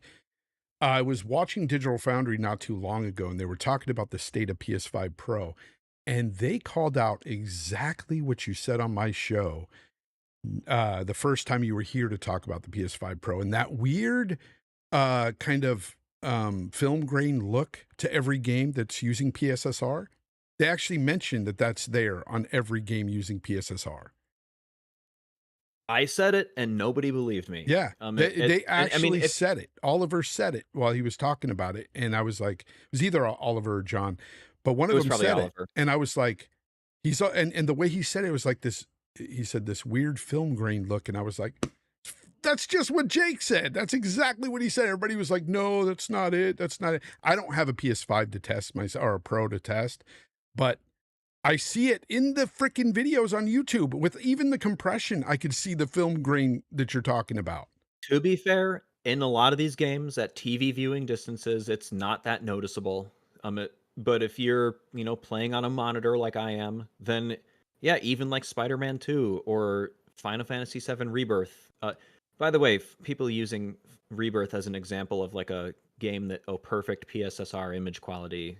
It's significantly better than base PS5, but people are ignoring the image quality faults of Rebirth on Pro just because it's so much better than base PS5.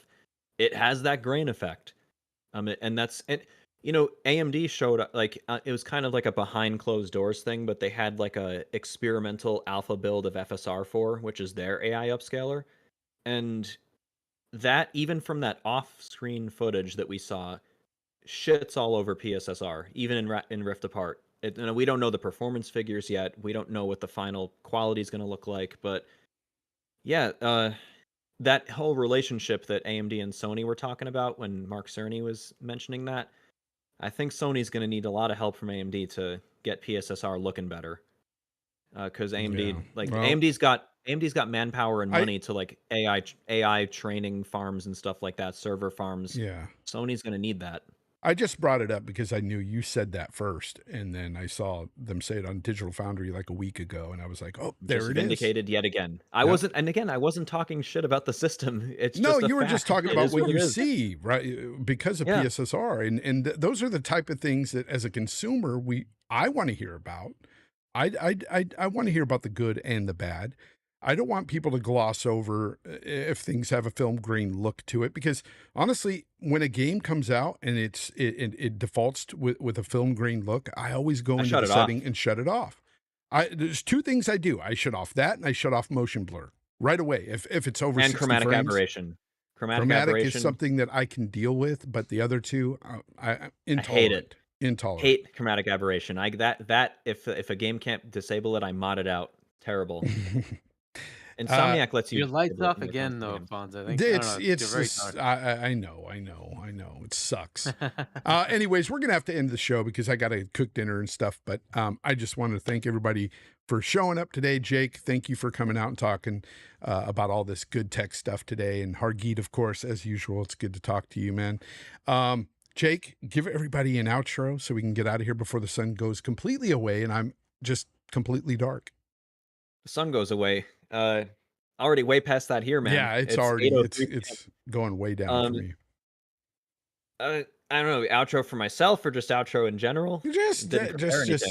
Just for yourself, or where can they find you? Where can they Gotcha. find you? So find me on Twitter, FSAPO Jake. I'll have to tell the story of my username at some point if anyone cares. Maybe on a future episode. But FSAPO JAKE. Find me on Twitter. I'm a lot more unhinged and less professional on there than I am on this show. But if you're at all interested in my takes, or if you want to bookmark my predictions and make fun of me later if I'm wrong, feel free to go right ahead and do that. You can also, same exact handle on YouTube if you want to watch older YouTube videos of mine, much to Fonz's dismay that I don't really upload there anymore, but feel free to check that out too if you want. There, a little more light. There we go. Hargeet, let us know where Yeah. they can find you and where they can find you next, what podcasts and all that stuff, and the book, the website, everything. So my channel, if you want to subscribe, Hargeet21 on YouTube, and if you want to pick up my book, shop.shiny.us, check it out. And yeah, I'll be on with Web Dave tomorrow, 7 p.m. US Eastern Time. Yeah, we have Epic Treasure and Ponxol, so check that out. And then I'll be on with Boom on Wednesday, 7 p.m. US Eastern Time, Double Barrel Gaming, and Friday with C Money and Doodle on Point for Gamers at 8-ish p.m. US Eastern Time. Check that out next Friday. Nice. Thanks. I want to thank being on, everybody. Jake. Face23 BKNY with $1.99 says PSSR will get better in time and training. Yes, it will get better. We know that. But in its current form and iteration, it's not all that great right now. Let's be honest. And I think on PS5 Pro hardware, I think it's limited in how much better it's going to get. I don't think we're going to see PSSR get really good until PS6. But that's just my prediction. We'll see if I'm right. It's not. I don't think you're that off base because you can only do so much with you're limited to the hardware, right? And so I could see that. It has a really high frame time cost right now, and that the system's only got 300 tops, so it doesn't leverage too much AI capabilities. So we'll see. I mean, at least with the PS5 Pro, whatever improvements they do here, it'll make it really good on PS6. So what you're telling us is that it's pretty much a beta. This PS5 Pro is totally. a beta for the 6. 100%. So it's a scam, people. Not a scam, but even D-Batch admitted to that. Jake said it's a scam. PS5 Pro is a scam. I didn't say it. Jake said it, and that's it. No, I'm just kidding. You still own the scam, so I do still own it. Yeah, I do. Are you playing it? Are you playing it? When I'm finished with Rebirth, I'm gonna go and play some stuff that I've missed. The answer is no. He's never going to play that thing. He's only going to play on Steam. The best platform out there is Steam. We can all agree with that. The chat can agree with that. Steam is the way to go. Everybody else pales in comparison. Anyways, with that said, I want to thank everybody for coming out today, watching the live show, listening to the live show. Hopefully you listened to it, not just watched it, and vice versa.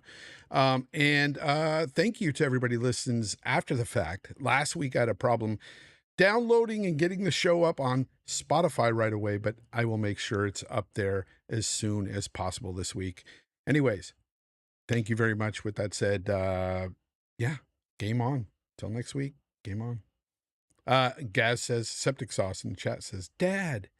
He sees you, Hargeet. Hey, guys. How's it going, man?